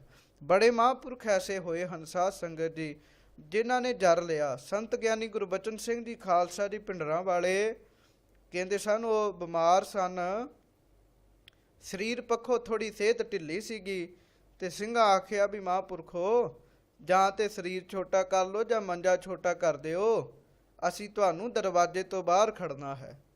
ਤਾਂ ਫਿਰ ਮਹਾਂਪੁਰਖ ਕਹਿਣ ਲੱਗੇ, ਭਾਈ ਸਾਰੀ ਉਮਰ ਕਰਾਮਾਤ ਨਹੀਂ ਅਸੀਂ ਵਿਖਾਈ, ਸਾਰੀ ਉਮਰ ਇਹਨੂੰ ਜਰ ਕੇ ਰੱਖਿਆ ਹੈ ਅੰਦਰ, ਹੁਣ ਵੀ ਨਹੀਂ ਕਹਿਣ ਲੱਗੇ ਇਹਨੂੰ ਵਿਖਾਉਣਾ, ਹੁਣ ਵੀ ਅਸੀਂ ਜਰ ਜਾਣਾ ਹੈ। ਸੋ ਕਹਿਣ ਲੱਗੇ ਭਾਈ ਜਿਹਦੇ ਉੱਤੇ ਵਾਹਿਗੁਰੂ ਆਪ ਕਿਰਪਾ ਕਰਦੇ ਉਹੋ ਹੀ ਇਹਨਾਂ ਅਜਰ ਚੀਜ਼ਾਂ ਨੂੰ ਜਰ ਸਕਦਾ ਹੈ। ਹਰ ਰਸੇ ਅਗਾਨੇ ਸਹਿਜ ਸਮਾਨੇ, ਮੁਖ ਤੇ ਨਾਹੀ ਜਾਤ ਵਰਨ। ਸੋ ਕਹਿਣ ਲੱਗੇ ਜਿਹੜੇ ਵਾਹਿਗੁਰੂ ਜੀ ਦਾ ਨਾਮ ਰਸ ਸਹਿਤ ਜਪਦੇ ਹਨ, ਵਾਹਿਗੁਰੂ ਵਾਹਿਗੁਰੂ ਵਾਹਿਗੁਰੂ ਰਸ ਦੇ ਨਾਲ ਜਪਦੇ ਹਨ, ਕਹਿਣ ਲੱਗੇ ਫਿਰ ਅਗਾਨੇ ਉਹ ਰੱਜ ਜਾਂਦੇ ਹਨ। ਭਾਵ ਉਹਨਾਂ ਦੀਆਂ ਭੁੱਖਾਂ ਮਿਟ ਜਾਂਦੀਆਂ ਹਨ। ਸਹਿਜ ਸਮਾਨੇ ਕਹਿਣ ਲੱਗੇ ਉਹ ਫਿਰ ਸਹਿਜ ਪਦ ਵਿੱਚ ਸਮਾ ਜਾਂਦੇ ਹਨ। ਔਰ ਕਹਿਣ ਲੱਗੇ ਮੁਖ ਤੇ ਨਾ ਹੀ ਜਾਤ ਵਰਨ, ਉਹ ਉਹਨਾਂ ਅੰਦਰ ਐਸਾ ਰਸ ਆ ਜਾਂਦਾ ਹੈ। ਮਹਾਰਾਜ ਕਹਿੰਦੇ ਜਿਹੜਾ ਮੁਖ ਤੋਂ ਬੋਲ ਕੇ ਦੱਸਿਆ ਨਹੀਂ ਜਾ ਸਕਦਾ। ਜਿਵੇਂ ਕਹੋ ਕਬੀਰ ਗੂੰਗੇ ਗੁੜ ਖਾਇਆ, ਪੁੱਛੇ ਤੇ ਕਿਆ ਕਹੀ ਹੈ। ਗੂੰਗੇ ਨੇ ਗੁੜ ਖਾ ਲਿਆ, ਉਹਨੂੰ ਪੁੱਛਣ ਲੱਗੇ ਦੱਸ ਕਿੰਨਾ ਕੁ ਮਿੱਠਾ ਹੈ। ਹੁਣ ਉਹ ਹੈ ਹੀ ਗੂੰਗਾ, ਉਹ ਕੀ ਦੱਸ ਸਕਦਾ ਵੀ ਗੁੜ ਕਿੰਨਾ ਕੁ ਮਿੱਠਾ ਹੈ। ਇਹੋ ਹੀ ਗੱਲ ਮਹਾਰਾਜ ਕਹਿੰਦੇ ਹਨ। ਮਹਾਰਾਜ ਕਹਿੰਦੇ ਉਹਨਾਂ ਦੇ ਅੰਦਰ ਦੀ ਅਵਸਥਾ ਮੁੱਖੋਂ ਬਿਆਨ ਨਹੀਂ ਹੋ ਸਕਦੀ। ਗੁਰ ਪ੍ਰਸਾਦ ਨਾਨਕ ਸੰਤੋਖੇ, ਨਾਮ ਪ੍ਰਭੂ ਜਪ ਜਪ ਉਦਰਨ। ਸੋ ਗੁਰੂ ਦੀ ਕਿਰਪਾ ਦੇ ਨਾਲ ਭਾਈ ਮਹਾਰਾਜ ਕਹਿੰਦੇ ਜੀਵਨ ਦੇ ਅੰਦਰ ਸੰਤੋਖ ਆ ਗਿਆ ਸਾਡੇ, ਨਾਮ ਪ੍ਰਭੂ ਜਪ ਜਪ ਉਦਰਨ। ਕਹਿਣ ਲੱਗੇ ਅਸੀਂ ਤਾਂ ਪ੍ਰਭੂ ਦਾ ਨਾਮ ਜਪ ਜਪ ਕੇ ਹੀ ਸਾਡਾ ਉਧਾਰ ਹੋ ਗਿਆ ਹੈ। ਭਾਵ ਸੰਤੋਖ ਆ ਗਿਆ, ਅੰਦਰ ਕਿਸੇ ਗੱਲ ਦੀ ਮੰਗ ਨਹੀਂ ਰਹੀ, ਰਜਮਾ ਆ ਗਿਆ ਹੈ ਮਨੁੱਖ ਦੇ ਅੰਦਰ। ਹੁਣ ਨਾਮ ਜਪਦੇ ਹਾਂ ਜੀਭ ਤੋਂ ਵਾਹਿਗੁਰੂ ਵਾਹਿਗੁਰੂ, ਅਤੇ ਸਾਡਾ ਉਧਾਰ ਹੋਇਆ ਹੈ। ਇਹ ਨਾਮ ਹੀ ਉਧਾਰ ਕਰਾਉਣ ਵਾਲਾ ਹੈ। ਸਾਰਗ ਮਹੱਲਾ ਪੰਜਵਾ। ਸੋ ਸਾਰੰਗ ਰਾਗ ਅੰਦਰ ਅੱਗੇ ਧੰਨ ਗੁਰੂ ਅਰਜਨ ਦੇਵ ਸਾਹਿਬ ਜੀ ਕਿਰਪਾ ਕਰਦੇ ਹਨ। ਗਾਇਓ ਰੀ ਮੈਂ ਗੁਣ ਨਿਧ ਮੰਗਲ ਗਾਇਓ। ਸੋ ਕਹਿਣ ਲੱਗੇ ਹੇ ਸਖੀਓ ਮੈਂ ਗਾਇਆ ਹੈ, ਮੈਂ ਗਾਇਆ ਹੈ। ਕਿਹਨੂੰ ਗਾਇਆ ਹੈ? ਕਹਿਣ ਲੱਗੇ ਉਸ ਗੁਣਾਂ ਦੇ ਮਾਲਕ ਵਾਹਿਗੁਰੂ ਪਰਮੇਸ਼ਰ ਦੇ ਗੁਣਾਂ ਨੂੰ ਗਾਇਆ ਹੈ। ਭਲੇ ਸੰਜੋਗ ਭਲੇ ਦਿਨ ਅਵਸਰ, ਜੋ ਗੋਪਾਲ ਰੀਝਾਇਓ। ਕਹਿਣ ਲੱਗੇ ਉਹ ਸੰਜੋਗ ਭਲਾ ਹੈ, ਉਹ ਦਿਨ ਭਲਾ, ਉਹ ਸਮਾਂ ਭਲਾ ਜਿਸ ਵੇਲੇ ਮੈਂ ਗੋਪਾਲ ਵਾਹਿਗੁਰੂ ਪਰਮੇਸ਼ਰ ਨੂੰ ਖੁਸ਼ ਕਰ ਲਿਆ। ਰਹਾਉ ਵਿਸਰਾਮ ਦੇ ਕੇ ਮਹਾਰਾਜ ਕਿਰਪਾ ਕਰਦੇ ਹਨ। ਸੰਤ ਹੈ ਚਰਨ ਮੋਰ ਲੋ ਮਾਥਾ। ਮਹਾਰਾਜ ਕਹਿੰਦੇ ਸੰਤਾਂ ਦੇ ਪਵਿੱਤਰ ਚਰਨਾਂ ਉੱਤੇ ਮੇਰਾ ਮੱਥਾ ਹੈ, ਮੇਰਾ ਮੱਥਾ ਭਾਵ ਮੇਰਾ ਸਿਰ ਹੈ। ਅੱਜ ਤਾਂ ਕਹਿ ਦਿੰਦੇ ਹਨ ਲਓ ਜੀ, ਭੁੱਲ ਕੇ ਵੀ ਕਿਸੇ ਨੂੰ ਗੋਡੀਆਂ ਹੱਥ ਨਹੀਂ ਲਾਉਣਾ, ਉਹਦੇ ਪੈਰਾਂ ਨੂੰ ਨਹੀਂ ਨਮਸਕਾਰ ਕਰਨੀ। ਵੇਖ ਲਓ, ਗੁਰਮੁਖ ਰੂਹਾਂ ਦਾ ਸਤਿਕਾਰ ਕਰ ਵੀ ਦੋ ਤੇ ਕੁਝ ਵਿਗੜੇਗਾ ਨਹੀਂ। ਸੋ ਕਹਿਣ ਲੱਗੇ ਸੰਤਾਂ ਦੇ ਚਰਨਾਂ ਉੱਤੇ ਮੇਰਾ ਮੱਥਾ ਹੈ, ਹਮਰੇ ਮਸਤਕ ਸੰਤ ਧਰੇ ਹੱਥ, ਅਤੇ ਸੰਤਾਂ ਨੇ ਕਿਰਪਾ ਕਰਕੇ ਸਾਡੇ ਮੱਥੇ ਉੱਤੇ ਹੱਥ ਰੱਖ ਦਿੱਤਾ। ਸਾਧ ਹੈ ਮੰਤਰ ਮੋਰ ਲੋ ਮਨੁਆ। ਕਹਿਣ ਲੱਗੇ ਸਾਧ ਹੈ ਮੰਤਰ ਮੋਰ ਲੋ ਮਨੁਆ। ਮੈਨੂੰ ਮੰਤਰ ਦਿੱਤਾ ਮੇਰੇ ਸਿਰ ਤੇ ਹੱਥ ਰੱਖ ਕੇ, ਮੈਨੂੰ ਕਿਹਾ ਬੋਲ ਵਾਹਿਗੁਰੂ। ਕਹਿਣ ਲੱਗੇ ਮੈਂ ਉਸ ਮੰਤਰ ਨੂੰ ਲੈ ਕੇ ਬੋਲਦਾ ਗਿਆ। ਕਹਿਣ ਲੱਗੇ ਉਸ ਮੰਤਰ ਨੇ ਹੀ ਮੇਰਾ ਮਨ ਸਾਧ ਦਿੱਤਾ, ਮੇਰਾ ਮਨ ਪਵਿੱਤਰ ਕਰ ਦਿੱਤਾ। ਤਾਤੇ ਗਤ ਹੋਏ ਤ੍ਰੈ ਗੁਨੀਆਂ। ਕਹਿਣ ਲੱਗੇ ਫਿਰ ਮੇਰੇ ਅੰਦਰੋਂ ਰਜੋ ਗੁਣ, ਤਮੋ ਗੁਣ, ਸਤੋ ਗੁਣ, ਇਹ ਤਾਂ ਮੇਰੇ ਅੰਦਰੋਂ ਹੀ ਦੌੜ ਗਏ। ਕਹਿਣ ਲੱਗੇ ਇਹਨਾਂ ਤੋਂ ਗਤੀ ਹੋ ਗਈ, ਇਹਨਾਂ ਤੋਂ ਆਜ਼ਾਦੀ ਮਿਲ ਗਈ। ਭਗਤ ਹੈ ਦਰਸ ਦੇਖ ਨੈਣ ਰੰਗਾ। ਸੋ ਕਹਿਣ ਲੱਗੇ ਫਿਰ ਮੈਂ ਹੁਣ ਆਪਣੀਆਂ ਅੱਖਾਂ ਤੋਂ ਜਦੋਂ ਭਗਤਾਂ ਨੂੰ ਦੇਖਦਾ ਹਾਂ ਨਾ, ਰੱਬ ਦੇ ਪਿਆਰਿਆਂ ਭਗਤਾਂ ਨੂੰ ਜਿਹੜੇ ਉਹਦੇ ਰੰਗ ਵਿੱਚ ਲੀਨ ਹੋਏ ਹਨ, ਮੇਰੀਆਂ ਅੱਖਾਂ ਨੂੰ ਕਹਿਣ ਲੱਗੇ ਆਨੰਦ ਮਿਲਦਾ ਹੈ, ਮੇਰੇ ਨੇਤਰ ਸਫਲੇ ਹੁੰਦੇ ਹਨ। ਲੋਭ ਮੋਹ ਟੂਟੇ ਭ੍ਰਮ ਸੰਗਾ। ਹੁਣ ਤਾਂ ਜਿਹੜਾ ਲਾਲਚ ਹੈ, ਜਿਹੜਾ ਮੋਹ ਹੈ ਅਤੇ ਭ੍ਰਮ, ਇਹ ਸਾਰਾ ਮੇਰੇ ਅੰਦਰੋਂ ਟੁੱਟ ਗਏ ਹਨ, ਚਲੇ ਗਏ ਹਨ। ਕਹੋ ਨਾਨਕ ਸੁਖ ਸਹਿਜ ਆਨੰਦਾ। ਸੋ ਕਹਿਣ ਲੱਗੇ ਭਾਈ ਹੁਣ ਤਾਂ ਸੁੱਖ ਹੀ ਸੁੱਖ ਹੈ, ਆਨੰਦ ਹੀ ਆਨੰਦ ਬਣਿਆ ਹੈ। ਗਿਆਨਾਨੰਦ, ਫਿਰ ਬ੍ਰਹਮਾਨੰਦ, ਇਹਦੇ ਤੋਂ ਬਾਅਦ ਹੋਰ ਆਨੰਦ ਹਨ। ਸਾਰੇ ਆਨੰਦ ਥੱਲੇ ਰਹਿ ਕੇ ਹੁਣ ਬ੍ਰਹਮ ਆਨੰਦ ਦੀ ਪ੍ਰਾਪਤੀ ਹੋਈ ਹੈ। ਖੋਲ ਭੀਤ ਮਿਲੇ ਪਰਮਾਨੰਦਾ। ਕਹਿਣ ਲੱਗੇ ਜਦੋਂ ਆ ਭੀਤ ਬਣੀ ਸੀ, ਕੰਧ ਬਣੀ ਸੀ ਹਉਮੈ ਦੀ, ਕਹਿਣ ਲੱਗੇ ਉਹ ਜਦੋਂ ਢਾਹ ਦਿੱਤੀ, ਉਹਦੀਆਂ ਇੱਟਾਂ ਨੂੰ ਖੋਲ ਕੇ ਪਰਾਂ ਸੁੱਟ ਦਿੱਤਾ। ਕਹਿਣ ਲੱਗੇ ਉਸੇ ਵੇਲੇ ਪਰਮਾਨੰਦ ਵਾਹਿਗੁਰੂ ਦੀ ਪ੍ਰਾਪਤੀ ਹੋ ਗਈ। ਜਿਵੇਂ ਗੁਰੂ ਨਾਨਕ ਸਾਹਿਬ ਮਹਾਰਾਜ ਕਹਿੰਦੇ, ਉਹ ਕਹਿੰਦੇ ਰੱਬ ਅੰਦਰ ਹੀ ਹੈ, ਪਰ ਮਿਲਦਾ ਕਿਉਂ ਨਹੀਂ ਹੈ। ਕਹਿਣ ਲੱਗੇ ਅੰਦਰ ਵਾਹਿਗੁਰੂ ਬੈਠਾ ਹੈ, ਅੰਦਰ ਜੀਵ ਵੀ ਬੈਠਾ ਹੈ, ਪਰ ਵਿੱਚ ਕੰਧ ਬਣੀ ਹੋਈ ਹੈ। ਉਸ ਕੰਧ ਦੇ ਕਰਕੇ ਉਹ ਵਾਹਿਗੁਰੂ ਦਾ, ਪਰਮੇਸ਼ਰ ਦਾ ਜੀਵ ਨਾਲ ਮਿਲਾਪ ਨਹੀਂ ਹੁੰਦਾ। ਜਦੋਂ ਇਹ ਕੂੜ ਦੀ ਪਾਲ ਨੂੰ, ਕੂੜ ਦੀ ਕੰਧ ਨੂੰ ਢਾਹ ਦਈਏ, ਫਿਰ ਉਸ ਵਾਹਿਗੁਰੂ ਦੇ ਨਾਲ ਸਾਡਾ ਮਿਲਾਪ ਹੁੰਦਾ ਹੈ। ਸਰਗ ਮਹੱਲਾ ਪੰਜਵਾ। ਘਰ ਦੂਜਾ। ਸੋ ਸਾਰਗ ਰਾਗ ਅੰਦਰ ਧੰਨ ਗੁਰੂ ਅਰਜਨ ਦੇਵ ਸਾਹਿਬ ਜੀ ਮਹਾਰਾਜ ਕਿਰਪਾ ਕਰਦੇ ਹਨ। ਘਰ ਦੂਜਾ ਘਰ ਰਾਗੀ ਸਿੰਘਾਂ ਨੂੰ ਭਾਈ ਇਹ ਦੂਜੇ ਸੁਰ ਤਾਲ ਵਿੱਚ ਸ਼ਬਦ ਗਾਉਣ ਦਾ ਹੁਕਮ ਹੈ। ਇੱਕ ਓੰਕਾਰ ਸਤ ਗੁਰ ਪ੍ਰਸਾਦ। ਸੋ ਵਾਹਿਗੁਰੂ ਪਰਮੇਸ਼ਰ ਇੱਕ ਓੰਕਾਰ ਹੈ, ਇੱਕ ਹੈ ਅਦਵੈਤ ਸਵਰੂਪ ਹੈ, ਮਾਇਆ ਤੋਂ ਰਹਿਤ ਹੈ, ਸਤਿਗੁਰ ਪ੍ਰਸਾਦ। ਕਹਿਣ ਲੱਗੇ ਸਤਿਗੁਰਾਂ ਦੀ ਕਿਰਪਾ ਦੇ ਨਾਲ ਉਸ ਵਾਹਿਗੁਰੂ ਪਰਮੇਸ਼ਰ ਦੀ ਪ੍ਰਾਪਤੀ ਹੁੰਦੀ ਹੈ। ਕੈਸੇ ਕਹੋ ਮੋਹ ਜੀ ਬੇਦਨਾਈ। ਸੋ ਮਹਾਰਾਜ ਸੱਚੇ ਪਾਤਸ਼ਾਹ ਜੀ ਕਹਿਣ ਲੱਗੇ ਭਾਈ ਉਸ ਪਿਆਰੇ ਦਾ ਪ੍ਰੇਮ ਸਾਡੇ ਹਿਰਦੇ ਨੂੰ ਲੱਗਾ ਹੋਇਆ ਹੈ, ਉਸ ਪਿਆਰੇ ਵਾਹਿਗੁਰੂ ਪਰਮੇਸ਼ਰ ਨਾਲ ਮਿਲਣ ਦੀ ਤੜਪ ਹੈ। ਕਹਿਣ ਲੱਗੇ ਮੈਂ ਕਿਸ ਪ੍ਰਕਾਰ ਆਪਣੇ ਅੰਦਰ ਦੀ ਜਿਹੜੀ ਪੀੜਾ ਹੈ ਉਹ ਤੁਹਾਨੂੰ ਕਹਿ ਸਕਾਂ। ਜਿਵੇਂ ਕੋਈ ਬੰਦਾ ਕਿਸੇ ਨੂੰ ਮਿਲਣਾ ਚਾਹੁੰਦਾ ਹੈ ਪਰ ਉਹ ਮਿਲਦਾ ਨਹੀਂ, ਤਾਂ ਸਾਡੇ ਅੰਦਰ ਤੜਪ ਬਣੀ ਰਹਿੰਦੀ ਹੈ। ਉਹ ਜਿਹੜੀ ਤੜਪ ਹੁੰਦੀ ਹੈ ਨਾ, ਜਿਵੇਂ ਮਾਂ ਨੇ ਪੁੱਤਰ ਨੂੰ ਮਿਲਣਾ ਹੈ, ਜਿਹੜੀ ਤੜਪ ਹੈ ਉਸ ਤੜਪ ਨੂੰ ਕਿਵੇਂ ਬਿਆਨ ਕਰੇ। ਮਹਾਰਾਜ ਕਹਿਣ ਲੱਗੇ ਭਾਈ ਇਸੇ ਤਰ੍ਹਾਂ ਹੀ ਅਸੀਂ ਆਪਣੇ ਹਿਰਦੇ ਦੀ ਬੇਦਨਾਈ ਪੀੜਾ ਨੂੰ ਕਿਸ ਪ੍ਰਕਾਰ ਬਿਆਨ ਕਰੀਏ। ਦਰਸ਼ਨ ਪਿਆਸ ਪ੍ਰੈ ਪ੍ਰੀਤ ਮਨੋਹਰ। ਕਹਿਣ ਲੱਗੇ ਉਸ ਮਨੋਹਰ ਮਨ ਨੂੰ ਮੋਹ ਲੈਣ ਵਾਲੇ ਵਾਹਿਗੁਰੂ ਪਰਮੇਸ਼ਰ ਦੇ ਦਰਸ਼ਨਾਂ ਦੀ ਪਿਆਸ ਹੈ ਸਾਡੇ ਅੰਦਰ। ਮਨ ਨਾ ਰਹਿ ਬਹੁ ਵਿਦ ਉਮਕਾਈ। ਸੋ ਕਈ ਪ੍ਰਕਾਰ ਦੇ ਮਨ ਉਛਾਲੇ ਮਾਰਦਾ ਹੈ, ਮਨ ਰਹਿ ਨਹੀਂ ਰਿਹਾ, ਮਨ ਨੂੰ ਧੀਰਜ ਨਹੀਂ ਮਿਲਦਾ। ਜਿਵੇਂ ਤੁਝ ਬਿਨ ਮਿਲ ਮੇਰੇ ਪ੍ਰੀਤਮਾ ਜੀਓ, ਤੁਝ ਬਿਨ ਖਰੀ ਨਿਮਾਣੀ, ਮੈਂ ਨੈਣੀ ਨੀਂਦ ਨਾ ਆਵੈ ਜੀਓ, ਭਾਵੈ ਅੰਨ ਨਾ ਪਾਣੀ।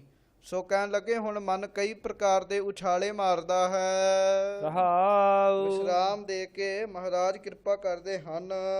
ਚਿਤਵਨ ਚਿਤਵੋ ਪ੍ਰੈ ਪ੍ਰੀਤ ਬੈਰਾਗੀ। ਹਾਂਜੀ ਕਦ ਪਾਵੋ ਹਰ ਦਰਸਾਈ। ਸੋ ਬੈਰਾਗਨ ਹੋ ਕੇ ਕਹਿਣ ਲੱਗੇ ਪ੍ਰਿਆ ਮਤਲਬ ਪਿਆਰੇ ਪਤੀ ਦੀ ਜਿਹੜੀ ਪ੍ਰੀਤ ਹੈ ਉਹਦੀ ਮੈਨੂੰ ਲੱਗੀ ਹੋਈ ਹੈ ਪ੍ਰੀਤ, ਮੈਂ ਉਹਦੇ ਬਾਰੇ ਹੀ ਸੋਚਦਾ ਰਹਿਣਾ ਹਾਂ। ਅਤੇ ਇਹੋ ਸੋਚਦਾ ਹਾਂ ਵੀ ਕਦੋਂ ਉਸ ਵਾਹਿਗੁਰੂ ਦੇ ਮੈਨੂੰ ਦਰਸ਼ਨ ਪ੍ਰਾਪਤ ਹੋਣਗੇ। ਯਤਨ ਕਰੋ ਇਹ ਮਨ ਨਹੀਂ ਧੀਰੈ, ਬੜੇ ਯਤਨ ਕਰੀਦੇ ਹਨ, ਪਰ ਇਹ ਜਿਹੜਾ ਮਨ ਹੈ ਇਹਨੂੰ ਹੁਣ ਹੌਸਲਾ ਨਹੀਂ ਆ ਰਿਹਾ। ਕੋ ਹੈ ਰੇ ਸੰਤ ਮਿਲਾਈ, ਕਹਿਣ ਲੱਗੇ ਕੋਈ ਹੈ ਸੰਤ, ਕਹਿਣ ਲੱਗੇ ਜਿਹੜਾ ਮੇਰਾ ਮਿਲਾਪ ਉਸ ਵਾਹਿਗੁਰੂ ਜੀ ਦੇ ਨਾਲ ਕਰਾ ਦੇਵੇ। ਜਪ ਤਪ ਸੰਜਮ ਪੁੰਨ ਸਭ ਹੋਮੋ, ਕਹਿਣ ਲੱਗੇ ਜਿੰਨੇ ਵੀ ਜਪ ਤਪ ਸਨ, ਸੰਜਮ ਸਨ, ਪੁੰਨ ਸਨ, ਹੋਮ ਆਦਿਕ ਕਰਮ ਸਨ, ਭਾਈ ਉਹ ਸਾਰੇ ਕੀਤੇ ਹਨ। ਤਿਸ ਅਰਪੋ ਸਭ ਸੁਖ ਜਾਈ, ਪਰ ਕਹਿਣ ਲੱਗੇ ਗੱਲ ਨਹੀਂ ਬਣਦੀ। ਹੁਣ ਮੈਂ ਆਪਣਾ ਕੀਤਾ ਹੋਇਆ ਜਪ ਤਪ ਸੰਜਮ ਪੁੰਨ ਫਿਰ ਹੋਮੋ, ਇਹਨਾਂ ਸਾਰਿਆਂ ਦੇ ਜਿਹੜੇ ਫਲ ਹਨ ਨਾ, ਮੈਂ ਉਸ ਸੰਤ ਨੂੰ ਜਾ ਕੇ ਅਰਪ ਦਿਆਂ ਜਿਹੜਾ ਮੇਰਾ ਮਿਲਾਪ ਵਾਹਿਗੁਰੂ ਨਾਲ ਕਰਾ ਦੇਵੇ। ਏਕ ਨਿਮਖ ਪ੍ਰੈ ਦਰਸ ਦਿਖਾਵੈ, ਸੋ ਇੱਕ ਨਿਮਖ ਵਾਸਤੇ ਹੀ, ਬਹੁਤਾ ਸਮਾਂ ਨਹੀਂ। ਨਿਮਖ ਸਮਾਂ ਕੀ ਹੁੰਦਾ ਹੈ? ਕਹਿਣ ਲੱਗੇ ਅੱਖ ਭਲਕਣ ਜਿੰਨਾ ਸਮਾਂ।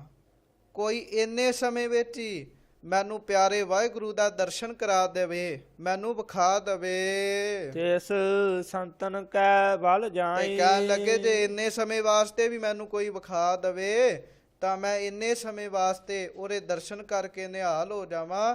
ਇਵਜ ਵਿੱਚ ਉਸ ਸੰਤਨ ਦੇ ਉੱਤੋਂ, ਉਸ ਸੰਤ ਉੱਤੋਂ ਬਲਿਹਾਰ ਜਾਵਾਂ, ਕੁਰਬਾਨ ਜਾਵਾਂ, ਜਿਹੜਾ ਇੱਕ ਨਿਮਖ ਵਾਸਤੇ ਵੀ ਮੈਨੂੰ ਵਾਹਿਗੁਰੂ ਦੇ ਦਰਸ਼ਨ ਕਰਾ ਦਵੇ। ਕਰੋ ਨਿਹੋਰਾ ਬਹੁਤ ਬੇਨਤੀ, ਸੇਵਾਓ ਦਿਨ ਰਹਿ ਨਾਈ। ਕਹਿਣ ਲੱਗੇ ਮੈਂ ਆਪਣੇ ਹੱਥ ਦੇ ਨਾਲ, ਆਪਣੇ ਹੱਥਾਂ ਦੇ ਨਾਲ ਉਹਦੀ ਜਾ ਕੇ ਸੇਵਾ ਕਰਾਂ, ਉਹਦੇ ਦਰਸ਼ਨ ਕਰਾਂ, ਉਹਦੇ ਅੱਗੇ ਬੇਨਤੀ ਕਰਾਂ ਅਤੇ ਦਿਨ ਰਾਤ ਉਸ ਦੀ ਸੇਵਾ ਕਰਾਂ। ਮਾਨ ਅਭਿਮਾਨ ਹਉ ਸਗਲ ਤਿਆਗੋ, ਸੋ ਮੈਂ ਮਾਨ ਅਭਿਮਾਨ ਹਉ, ਆਪਣੇ ਅੰਦਰ ਦੀ ਹੰਕਾਰ ਹੰਗਤਾ ਸਾਰਾ ਕੁਝ ਤਿਆਗ ਦਵਾਂ। ਜੋ ਪ੍ਰੇ ਬਾਤ ਤੇ ਸੁਨਾਈ, ਉਹਦੇ ਕੰਮ ਕਰਾਂ, ਉਹਦੇ ਅੱਗੇ ਨਿਮਾਣਾ ਹੋ ਜਾਵਾਂ, ਉਹਦੀ ਗੱਲ ਮੰਨੀ ਜਾਵਾਂ ਜਿਹੜਾ ਮੈਨੂੰ ਪ੍ਰਿਯ ਭਾਵ ਪਤੀ ਵਾਹਿਗੁਰੂ ਪਰਮੇਸ਼ਰ ਦੀ ਬਾਤ ਸੁਣਾ ਦੇਵੇ।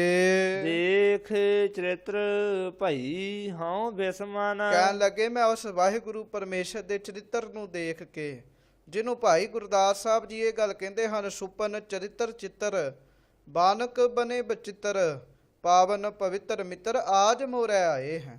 ਕਹਿਣ ਲੱਗੇ ਜਦੋਂ ਮੈਂ ਉਹਦੇ ਚਰਿੱਤਰ ਵੇਖੇ, ਉਹਦੇ ਕੌਤਕ ਵੇਖੇ, ਉਹਦੇ ਆਨੰਦਾਂ ਨੂੰ ਵੇਖਿਆ ਤਾਂ ਮੈਂ ਹੈਰਾਨ ਹੋ ਗਈ। ਗੁਰ ਸਤਿਗੁਰ ਪੁਰਖ ਮਿਲਾਈ, ਕਹਿਣ ਲੱਗੇ ਗੁਰਾਂ ਨੇ, ਸਤਿਗੁਰਾਂ ਨੇ ਉਸ ਅਗੰਮੀ ਵਾਹਿਗੁਰੂ ਪਰਮੇਸ਼ਰ ਪੁਰਖ ਨਾਲ ਸਾਨੂੰ ਮਿਲਾਇਆ ਹੈ। ਪ੍ਰਭ ਰੰਗ ਦਇਆਲ ਮੋਹ ਗ੍ਰਹਿ ਮਹਿ ਪਾਇਆ, ਸੋ ਕਹਿਣ ਲੱਗੇ ਉਸ ਰੰਗੀਲਾ ਵਾਹਿਗੁਰੂ ਪਰਮੇਸ਼ਰ ਜੋ ਹੈ, ਦਿਆਲੂ ਹੈ, ਕਹਿਣ ਲੱਗੇ ਉਹਦਾ ਆਨੰਦ ਮੈਂ ਆਪਣੇ ਹਿਰਦੇ ਰੂਪੀ ਘਰ ਵਿੱਚ ਹੁਣ ਪਾਇਆ ਹੈ। ਜਨ ਨਾਨਕ ਤਪਤ ਬੁਝਾਈ, ਭਾਈ ਹੁਣ ਤਾਂ ਅੰਦਰ ਜਿਹੜੀ ਵਿਕਾਰਾਂ ਦੀ ਤਪਤ ਹੈ, ਤ੍ਰਿਸ਼ਨਾ ਦੀ ਤਪਤ ਹੈ, ਲੋਭ ਦੀ ਤਪਤ ਹੈ, ਕਾਮ ਦੀ ਤਪਤ ਹੈ, ਉਹ ਸਾਰੀ ਭਾਈ ਬੁੱਝ ਗਈ ਹੈ। ਸਾਰਗ ਮਹੱਲਾ ਪੰਜਵਾ।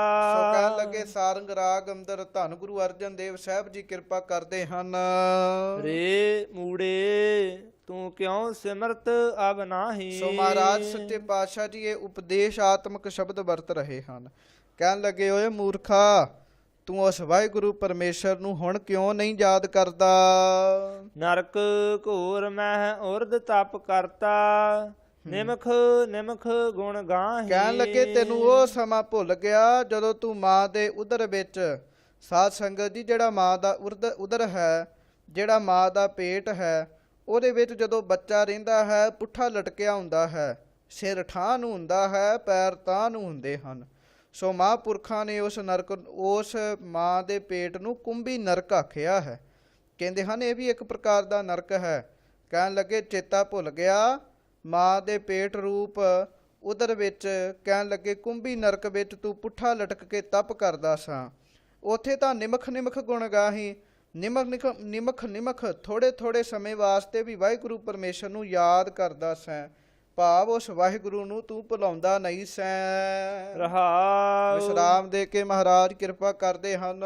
ਅਨੇਕ ਜਨਮ ਭ੍ਰਮ ਤੋਂ ਹੀ ਆਇਓ। ਕਹਿਣ ਲੱਗੇ ਅਨੇਕਾਂ ਜਨਮਾਂ ਤੋਂ ਭਟਕਦਾ ਹੀ ਤੂੰ ਇਸ ਮਨੁੱਖਾ ਦੇਹ ਵਿੱਚ ਆਇਆ ਹੈ। ਮਾਨਸ ਜਨਮ ਦੁਲਭਾਹੀ। ਸੋ ਕਹਿਣ ਲੱਗੇ ਦੁਲਭਾਹੀ, ਕਹਿਣ ਲੱਗੇ ਆ ਏਡੀ ਦੁਰਲਭ ਮਨੁੱਖਾ ਦੇਹੀ ਭਾਈ ਤੈਨੂੰ ਹੁਣ ਪ੍ਰਾਪਤ ਹੋਈ ਹੈ। ਗਰਭ ਜੋਨ ਛੋੜ ਕਉ ਨਿਕਸਿਓ।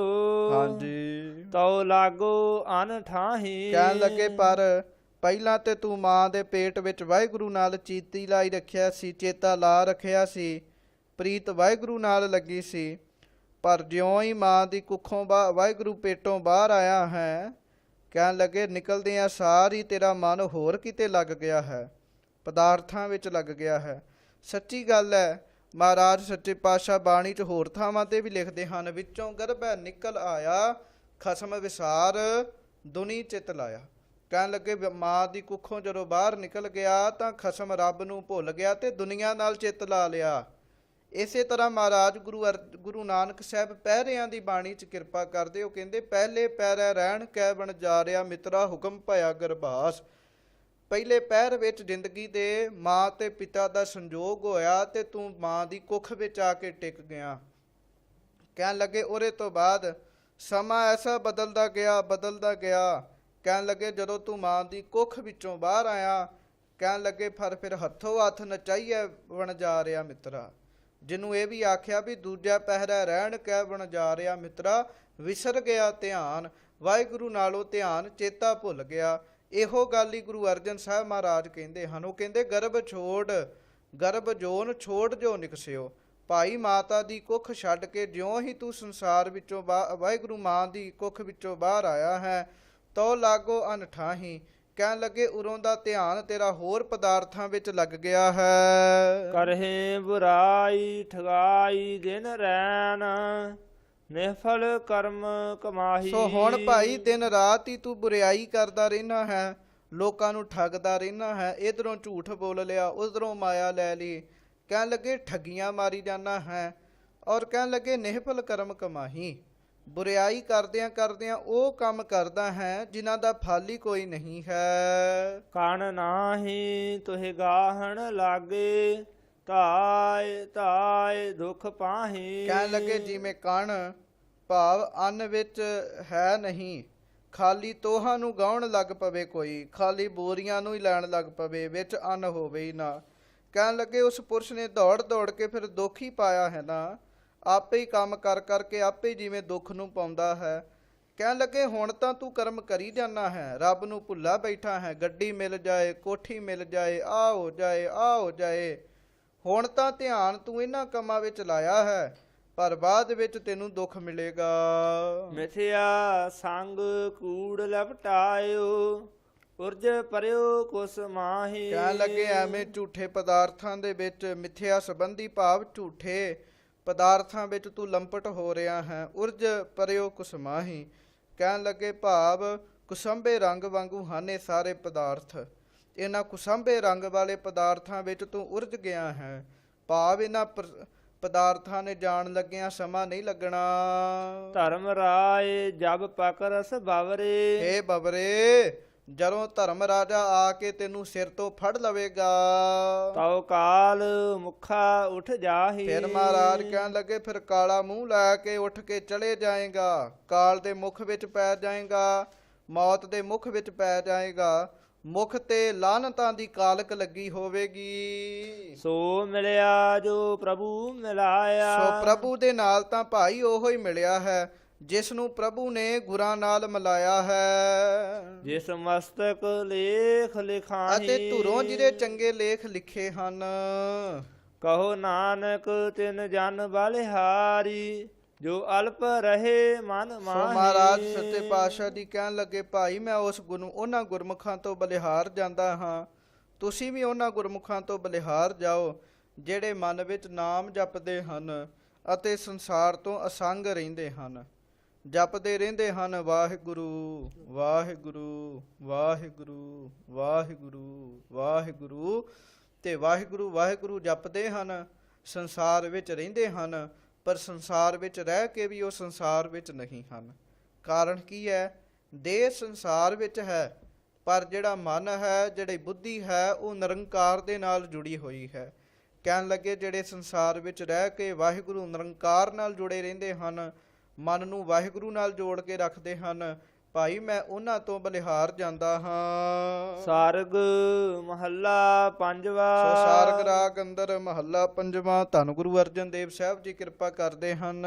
ਕਿਉ ਜੀਵਨ ਪ੍ਰੀਤਮ ਬਿਨ ਮਾਈ। ਕਹਿਣ ਲੱਗੇ ਹੇ ਭਾਈ, ਵਾਹਿਗੁਰੂ ਜੀ ਨੂੰ ਭੁੱਲ ਜਾਣਾ, ਪਿਆਰੇ ਨੂੰ ਭੁੱਲ ਜਾਣਾ ਤਾਂ ਫਿਰ ਕਾਹਦਾ ਜੀਵਨ ਹੈ? ਜਾ ਕੇ ਬਿਸ਼ਰਤ ਹੋਤ ਮਿਰਤਕਾ। ਹਾਂਜੀ, ਗ੍ਰਹਿ ਮਹਿ ਰਹਿਨ ਨਾ ਪਾਈ। ਕਹਿਣ ਲੱਗੇ ਜਿਹਦੇ ਵਿਛੜਨ ਤੇ ਕਹਿਣ ਲੱਗੇ ਮੌਤ ਹੀ ਹੋ ਜਾਂਦੀ ਹੈ, ਔਰ ਗ੍ਰਹਿ ਮੈਂ ਰਹਿਣ ਨਾ ਪਾਈ, ਇਸ ਘਰ ਵਿੱਚ ਫਿਰ ਬੰਦਾ ਰਹਿ ਨਹੀਂ ਸਕਦਾ। ਦੋ ਭਾਵ ਹਨ ਸਾਧ ਸੰਗਤ ਜੀ ਇਹਦੇ।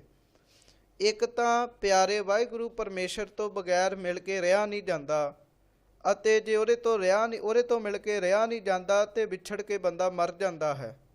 ਜਦੋਂ ਕਹਿਣ ਲੱਗੇ ਆਤਮਿਕ ਅਵਸਥਾ ਦੀ ਮੌਤ ਹੁੰਦੀ ਹੈ, ਫਿਰ ਗ੍ਰਹਿ ਮੇ ਰਹਿਣ ਨਾ ਪਾਈ, ਹਿਰਦੇ ਰੂਪੀ ਘਰ ਵਿੱਚ ਸਰੂਪ ਦੀ ਪ੍ਰਾਪਤੀ ਨਹੀਂ ਹੁੰਦੀ। ਘਰ ਵਿੱਚ ਮਨੁੱਖ ਕੋਲੋਂ ਰਿਹਾ ਨਹੀਂ ਜਾਂਦਾ, ਹਿਰਦੇ ਰੂਪੀ ਘਰ ਵਿੱਚ। ਇਹਦਾ ਇੱਕ ਅਰਥ ਮਹਾਂਪੁਰਖਾਂ ਨੇ ਹੋਰ ਕੀਤਾ। ਉਹ ਕਹਿਣ ਲੱਗੇ ਜਦੋਂ ਜੀਵ ਦੇ ਅੰਦਰੋਂ ਆਤਮਾ ਨਿਕਲ ਜਾਵੇ, ਫਿਰ ਕਹਿਣ ਲੱਗੇ ਜੇ ਆਤਮਾ ਸਰੀਰ ਤੋਂ ਵਿਛੜ ਜਾਂਦੀ ਹੈ, ਫਿਰ ਜਾ ਕੇ ਵਿਛਰਤ ਹੋਤ ਮਿਰਤਕਾ। ਕਹਿਣ ਲੱਗੇ ਉਹ ਜਦੋਂ ਵਿਛੜ ਜਾਵੇ ਤਾਂ ਬੰਦਾ ਮਿੱਟੀ ਰੂਪ ਹੀ ਹੋ ਜਾਂਦਾ ਹੈ, ਸਾੜ ਦਿੱਤਾ ਜਾਂਦਾ ਹੈ। ਫਿਰ ਉਹਨੂੰ ਘਰ ਵਿੱਚ ਕੋਈ ਵੀ ਨਹੀਂ ਰੱਖਦਾ, ਕੋਈ ਦੱਬ ਦਿੰਦਾ ਹੈ ਜਾ ਕੇ, ਕੋਈ ਪਾਣੀ ਦੇ ਵਿੱਚ ਉਹਦੀ ਮਿੱਟੀ ਨੂੰ ਜਾ ਕੇ ਵਹਾ ਦਿੰਦਾ ਹੈ। ਕਹਿਣ ਲੱਗੇ ਫਿਰ ਉਹਨੂੰ ਘਰ ਵਿੱਚ ਰਹਿਣ ਨੂੰ ਥਾਂ ਨਹੀਂ ਮਿਲਦੀ। ਰਹਾਉ ਵਿਸ਼ਰਾਮ ਦੇ ਕੇ ਮਹਾਰਾਜ ਕਿਰਪਾ ਕਰਦੇ ਹਨ। ਜੀ ਹੀ ਪ੍ਰਾਨ ਕੋ ਦਾਤਾ। ਹਾਂਜੀ, ਜਾਂ ਕੈ ਸੰਗ ਸੁਹਾਈ। ਕਹਿਣ ਲੱਗੇ ਜੋ ਪ੍ਰਭੂ ਵਾਹਿਗੁਰੂ ਪਰਮੇਸ਼ਰ ਹੈ, ਉਹ ਜੀਆਂ ਦੇ ਭਾਵ ਜੀਵਨ ਰੂਪ ਤੇ ਪ੍ਰਾਣਾਂ ਦਾ ਦਾਤਾ ਹੈ। ਉਹੋ ਹੀ ਜੀਵਾਂ ਨੂੰ ਦਾਨ ਦੇਣ ਵਾਲਾ ਹੈ, ਉਹੋ ਹੀ ਬੰਦੇ ਦੇ ਪ੍ਰਾਣਾਂ ਦਾ ਦਾਤਾ ਹੈ, ਸਾਹ ਦੇਣ ਵਾਲਾ ਹੈ। ਸਾਹ ਜਿੰਨੇ ਵੀ ਅਸੀਂ ਲੈ ਰਹੇ, ਭਾਵੇਂ ਆਸਤਕ ਹੋਵੇ ਤੇ ਭਾਵੇਂ ਨਾਸਤਕ ਹੋਵੇ, ਉਹ ਵਾਹਿਗੁਰੂ ਦੇ ਦਿੱਤੇ ਹੋਏ ਸਾਹਾਂ ਨੂੰ ਹੀ ਸਾਧ ਸੰਗਤ ਜੀ ਲੈ ਕੇ ਜਿਉਂਦਾ ਹੈ। ਜੇ ਕੋਈ ਨਾਸਤਕ ਵਾਹਿਗੁਰੂ ਦੀ ਇਸ ਗੱਲ ਨੂੰ ਨਹੀਂ ਮੰਨਦਾ, ਤਾਂ ਜਦੋਂ ਸਾਹ ਖਤਮ ਹੋ ਜਾਂਦਾ ਹੈ, ਫਿਰ ਮਰ ਕਿਉਂ ਜਾਂਦੇ ਹਨ? ਫਿਰ ਮਰਨਾ ਪੈਂਦਾ ਹੈ। ਕਹਿੰਦੇ ਹਨ ਵਾਹਿਗੁਰੂ ਨੇ 5 ਤਰ੍ਹਾਂ ਦੀ ਵਾਯੂ ਬਖਸ਼ੀ ਹੈ, ਉਹਦੇ ਵਿੱਚੋਂ ਇੱਕ ਸਾਹ ਲੈਂਦੇ ਹਾਂ, ਨੱਕ ਰਾਹੀਂ ਹਵਾ ਨਿਕਲਦੀ ਹੈ, ਮੁਖ ਰਾਹੀਂ ਬੋਲਦੇ ਹਾਂ, ਉਦੋਂ ਵੀ ਹਵਾ ਨਿਕਲਦੀ ਹੈ। ਇੱਕ ਸਾਹ ਗੰਢ ਹੈ ਇੱਥੇ ਨਾਭੀ ਤੇ, ਕਹਿੰਦੇ ਹਨ ਉਹ ਸਾਹ ਗੰਢ ਇੱਕ ਚੁੰਬਕ ਹੈ, ਉਹ ਬਾਹਰੋਂ ਹਵਾ ਨੂੰ ਖਿੱਚਦੀ ਹੈ। ਪਰ ਜਦੋਂ ਵਾਹਿਗੁਰੂ ਉਹ ਸਾਹ ਗੰਢ ਨੂੰ ਖੋਲ ਦਿੰਦਾ ਹੈ, ਕਹਿਣ ਲੱਗੇ ਬਸ ਫਿਰ ਐਸੀ ਸਾਹ ਗੰਢ ਖੁੱਲ੍ਹਦੀ ਹੈ, ਕਹਿਣ ਲੱਗੇ ਫਿਰ ਉਹਨੂੰ ਕੋਈ ਬੰਨ੍ਹ ਨਹੀਂ ਸਕਦਾ। ਬਸ ਇਹੋ ਹੀ ਗੱਲ ਹੈ, ਭਾਵੇਂ ਜਿੰਨਾ ਮਰਜ਼ੀ ਕੋਈ ਬੰਦਾ ਨਾਸਤਕ ਹੋਵੇ, ਪਰ ਜਦੋਂ ਫਿਰ ਸਾਹ ਮੁੱਕ ਜਾਂਦੇ ਫਿਰ ਜਿੰਦੇ ਕਿਉਂ ਨਹੀਂ ਹਨ? ਸੋ ਇਹ ਸਾਹ ਵਾਹਿਗੁਰੂ ਦੀ ਦਾਤ ਹੈ। ਜਿੰਨੇ ਵੀ ਸਾਹ ਮਿਲੇ ਨੇ ਵਾਹਿਗੁਰੂ ਨੇ ਦਿੱਤੇ ਹਨ, ਗਿਣ ਮਿਣ ਕੇ ਦਿੱਤੇ ਹਨ। ਇਹਨਾਂ ਸਾਹਾਂ ਨੂੰ ਬੰਦੇ ਨੇ ਸਫਲਾ ਕਰਨਾ ਹੈ। ਸੋ ਮਹਾਰਾਜ ਕਹਿੰਦੇ ਜੀ ਹੀ ਪ੍ਰਾਨ ਕੋ ਦਾਤਾ, ਜਿਹੜਾ ਜੀਵਾਂ ਦੇ ਪ੍ਰਾਣਾਂ ਦਾ ਦਾਤਾ ਹੈ, ਹੀ ਭਾਵ ਹਿਰਦੇ ਦਾ ਦਾਤਾ ਹੈ। ਕਰਹੁ ਕਿਰਪਾ ਸੰਤੋ ਮੋਹਿ ਆਪਣੀ। ਸੋ ਜਾ ਕੇ ਸੰਗ ਸੁਹਾਈ, ਭਾਈ ਉਹਦੇ ਦੇ ਨਾਲ ਹੀ ਕੋਈ ਬੰਦਾ ਰਹੇ ਤਾਂ ਸ਼ੋਭ ਨਹੀਂ ਕਰੀਂਦਾ ਹੈ। ਜਿਵੇਂ ਇੱਕ ਪਤਨੀ ਆਪਣੇ ਪਤੀ ਨਾਲ ਰਹੇ ਤਾਂ ਸ਼ੋਭ ਨਹੀਂ ਕਿਹਾ, ਸ਼ੋਭਾ ਪਾਉਂਦੀ ਹੈ। ਜੇ ਨਾ ਰਹੇ ਤਾਂ ਫਿਰ ਉਂਗਲਾਂ ਵੀ ਉੱਠਦੀਆਂ ਹਨ। ਕਹਿਣ ਲੱਗੇ ਬੰਦਾ ਵੀ ਉਸ ਵਾਹਿਗੁਰੂ ਦੇ ਨਾਮ ਕਰਕੇ ਹੀ ਸ਼ੋਭਦਾ ਹੈ। ਸੋ ਬੇਨਤੀ ਕਰਦੇ ਹਨ ਵਾਹਿਗੁਰੂ ਅੱਗੇ, ਕਰਹੁ ਕਿਰਪਾ ਸੰਤੋ ਮੋਹਿ ਆਪਣੀ। ਹੇ ਸੰਤ ਜਨੋ, ਮੇਰੇ ਤੇ ਆਪ ਆਪਣੀ ਕਿਰਪਾ ਕਰੋ। ਪ੍ਰਭ ਮੰਗਲ ਗੁਣ ਗਾਈ। ਕੀ ਕਿਰਪਾ ਕਰੋ? ਮੈਂ ਮੰਗਲ ਭਾਵ ਉਸ ਵਾਹਿਗੁਰੂ ਪਰਮੇਸ਼ਰ ਜੋ ਗੁਣਾਂ ਦਾ ਖਜ਼ਾਨਾ ਹੈ, ਉਹਦੇ ਗੁਣਾਂ ਨੂੰ ਗਾ ਸਕਾਂ। ਚਰਨ ਸੰਤਨ ਕੇ ਮਾਥੇ ਮੇਰੇ। ਸੋ ਕਹਿਣ ਲੱਗੇ ਉਹਨਾਂ ਸੰਤਾਂ ਦੇ, ਨਾਮ ਜਪਣ ਵਾਲੇ ਸੰਤਾਂ ਦੇ ਜਿਹੜੇ ਚਰਨ ਹਨ, ਭਾਈ ਉਹ ਮੇਰੇ ਮੱਥੇ ਤੇ ਹਨ, ਭਾਵ ਮੇਰਾ ਸਿਰ ਉਹਨਾਂ ਦੇ ਚਰਨਾਂ ਵਿੱਚ ਹੈ। ਉਪਰ ਨੈਨਹੁ ਧੂਰ ਬਾਂਹ ਛਾਈ। ਔਰ ਜਿਹੜੇ ਉਹਨਾਂ ਦੀ ਚਰਨਾਂ ਦੀ ਧੂੜ ਹੈ, ਮੈਂ ਉਹ ਆਪਣੀਆਂ ਅੱਖਾਂ ਦੇ ਉੱਤੇ ਰੱਖੀ ਹੋਈ ਹੈ। ਭਾਵ ਆਪਣੀਆਂ ਵਾਹਿਗੁਰੂ ਆਪਣੇ ਨੇਤਰਾਂ ਦੇ ਨਾਲ ਉਹਨਾਂ ਦੇ ਚਰਨਾਂ ਦੀ ਧੂੜੀ ਨੂੰ ਮੈਂ ਸਾਫ਼ ਕਰਾਂ। ਜੇ ਉਹਨਾਂ ਦੀ ਚਰਨ ਧੂੜੀ ਮੇਰੀਆਂ ਅੱਖਾਂ ਨੂੰ ਲੱਗ ਜਾਵੇ ਤਾਂ ਮੇਰੇ ਨੈਣ ਸਫਲ ਹੋ ਜਾਣ। ਜਿਹ ਪ੍ਰਸਾਦ ਮਿਲਿਐ ਪ੍ਰਭ ਨਾਨਕ। ਸੋ ਭਾਈ ਜਿਨ੍ਹਾਂ ਸੰਤਾਂ ਦੀ ਕਿਰਪਾ ਦੇ ਨਾਲ ਵਾਹਿਗੁਰੂ ਪਰਮੇਸ਼ਰ ਨੂੰ ਮਿਲੀਦਾ ਹੈ, ਬਲ ਬਲ ਤਾਕੈ ਹਉ ਜਾਈ। ਸੋ ਮੈਂ ਉਹਨਾਂ ਸੰਤਾਂ ਤੋਂ ਬਲਿਹਾਰ ਜਾਂਦਾ ਹਾਂ, ਬਲਿਹਾਰ ਜਾਂਦਾ ਹਾਂ। ਸਾਰਗ ਮਹੱਲਾ ਪੰਜਵਾ। ਸਾਰਗ ਰਾਗ ਅੰਦਰ ਅੱਗੇ ਧੰਨ ਗੁਰੂ ਅਰਜਨ ਦੇਵ ਸਾਹਿਬ ਜੀ ਕਿਰਪਾ ਕਰਦੇ ਹਨ। ਵਾ ਅਵਸਰ ਕੈ ਹਉ ਬਲ ਜਾਈ। ਕਹਿਣ ਲੱਗੇ ਭਾਈ ਮੈਂ ਉਸ ਸਮੇਂ ਤੋਂ, ਉਸ ਅਵਸਰ ਤੋਂ ਬਲਿਹਾਰ ਜਾਂਦਾ ਹਾਂ। ਆਠ ਪਹਿਰ ਆਪਣਾ ਪ੍ਰਭ ਸਿਮਰਨ। ਹਾਂਜੀ, ਵਡਭਾਗੀ ਹਰ ਪਾਈ। ਕਹਿਣ ਲੱਗੇ ਜਿਸ ਵੇਲੇ ਅੱਠੇ ਪਹਿਰ ਆਪਣੇ ਪ੍ਰਭੂ ਦਾ ਸਿਮਰਨ ਕਰਕੇ ਵਡਭਾਗੀ ਹੋ ਕੇ ਹਰੀ ਵਾਹਿਗੁਰੂ ਪਰਮੇਸ਼ਰ ਨੂੰ ਪਾ ਲਈਦਾ ਹੈ। ਇਹਦੇ ਅਰਥ ਮਹਾਂਪੁਰਖਾਂ ਨੇ ਬੜੇ ਪ੍ਰਕਾਰ ਦੇ ਕੀਤੇ ਹਨ, ਪਰ ਦੋ ਕੁ ਅਰਥ ਕਰਕੇ ਆਪਾਂ ਅੱਗੇ ਚੱਲਾਂਗੇ। ਉਹ ਇਹ ਹੈ ਵੀ ਸਾਧ ਸੰਗਤ ਜੀ, ਇੱਕ ਤਾਂ ਮਹਾਰਾਜ ਕਹਿੰਦੇ ਹਨ ਅੱਠੇ ਪਹਿਰ ਵਿੱਚ 24 ਘੰਟਿਆਂ ਦੇ ਸਮੇਂ ਵਿੱਚ ਜਿਹੜਾ ਸਮਾਂ ਨਿਤਨੇਮ ਦਾ ਹੈ, ਜਿਹੜਾ ਸਿਮਰਨ ਵਾਹਿਗੁਰੂ ਸ਼ਬਦ ਦੇ ਅਭਿਆਸ ਦਾ ਹੈ, ਮੈਂ ਉਸ ਸਮੇਂ ਤੋਂ ਬਲਿਹਾਰ ਜਾਂਦਾ ਹਾਂ। ਕਾਰਨ ਕੀ ਹੈ? ਉਹ ਸਮਾਂ ਹੀ ਐਸਾ ਹੈ ਜਿਹੜਾ ਮੈਨੂੰ ਵਾਹਿਗੁਰੂ ਨਾਲ ਮਿਲਾ ਸਕਦਾ ਹੈ। ਤੁਸੀਂ ਬੈਠੇ ਕਥਾ ਸੁਣ ਰਹੇ ਹੋ, ਅਸੀਂ ਬੈਠੇ ਕਥਾ ਸੁਣ ਰਹੇ ਹਾਂ ਜਾਂ ਕਰ ਰਹੇ ਹਾਂ। ਇਹ ਸਾਧ ਸੰਗਤ ਦੀ ਸਮਾਂ, ਇਸ ਸਮੇਂ ਤੋਂ ਬਲਿਹਾਰ ਜਾਣਾ ਚਾਹੀਦਾ, ਕੁਰਬਾਨ ਜਾਣਾ ਚਾਹੀਦਾ। ਕੁਰਬਾਨ ਜਾਈ ਉਸ ਵੇਲਾ ਸੁਹਾਵੀ। ਉਹ ਇਸ ਸੁਹਾਵੇ ਵੇਲੇ ਤੋਂ ਕੁਰਬਾਨ ਜਾਣਾ ਚਾਹੀਦਾ ਹੈ ਜਿਸ ਸਮੇਂ ਵਿੱਚ ਵਾਹਿਗੁਰੂ ਦਾ ਚੇਤਾ ਆਵੇ, ਕਿਉਂਕਿ ਉਹ ਵੇਲਾ, ਉਹ ਪਲ, ਉਹ ਮੁਹੂਰਤ ਸਭ ਕੁਝ ਸਫਲਾ ਹੋ ਜਾਂਦਾ ਹੈ।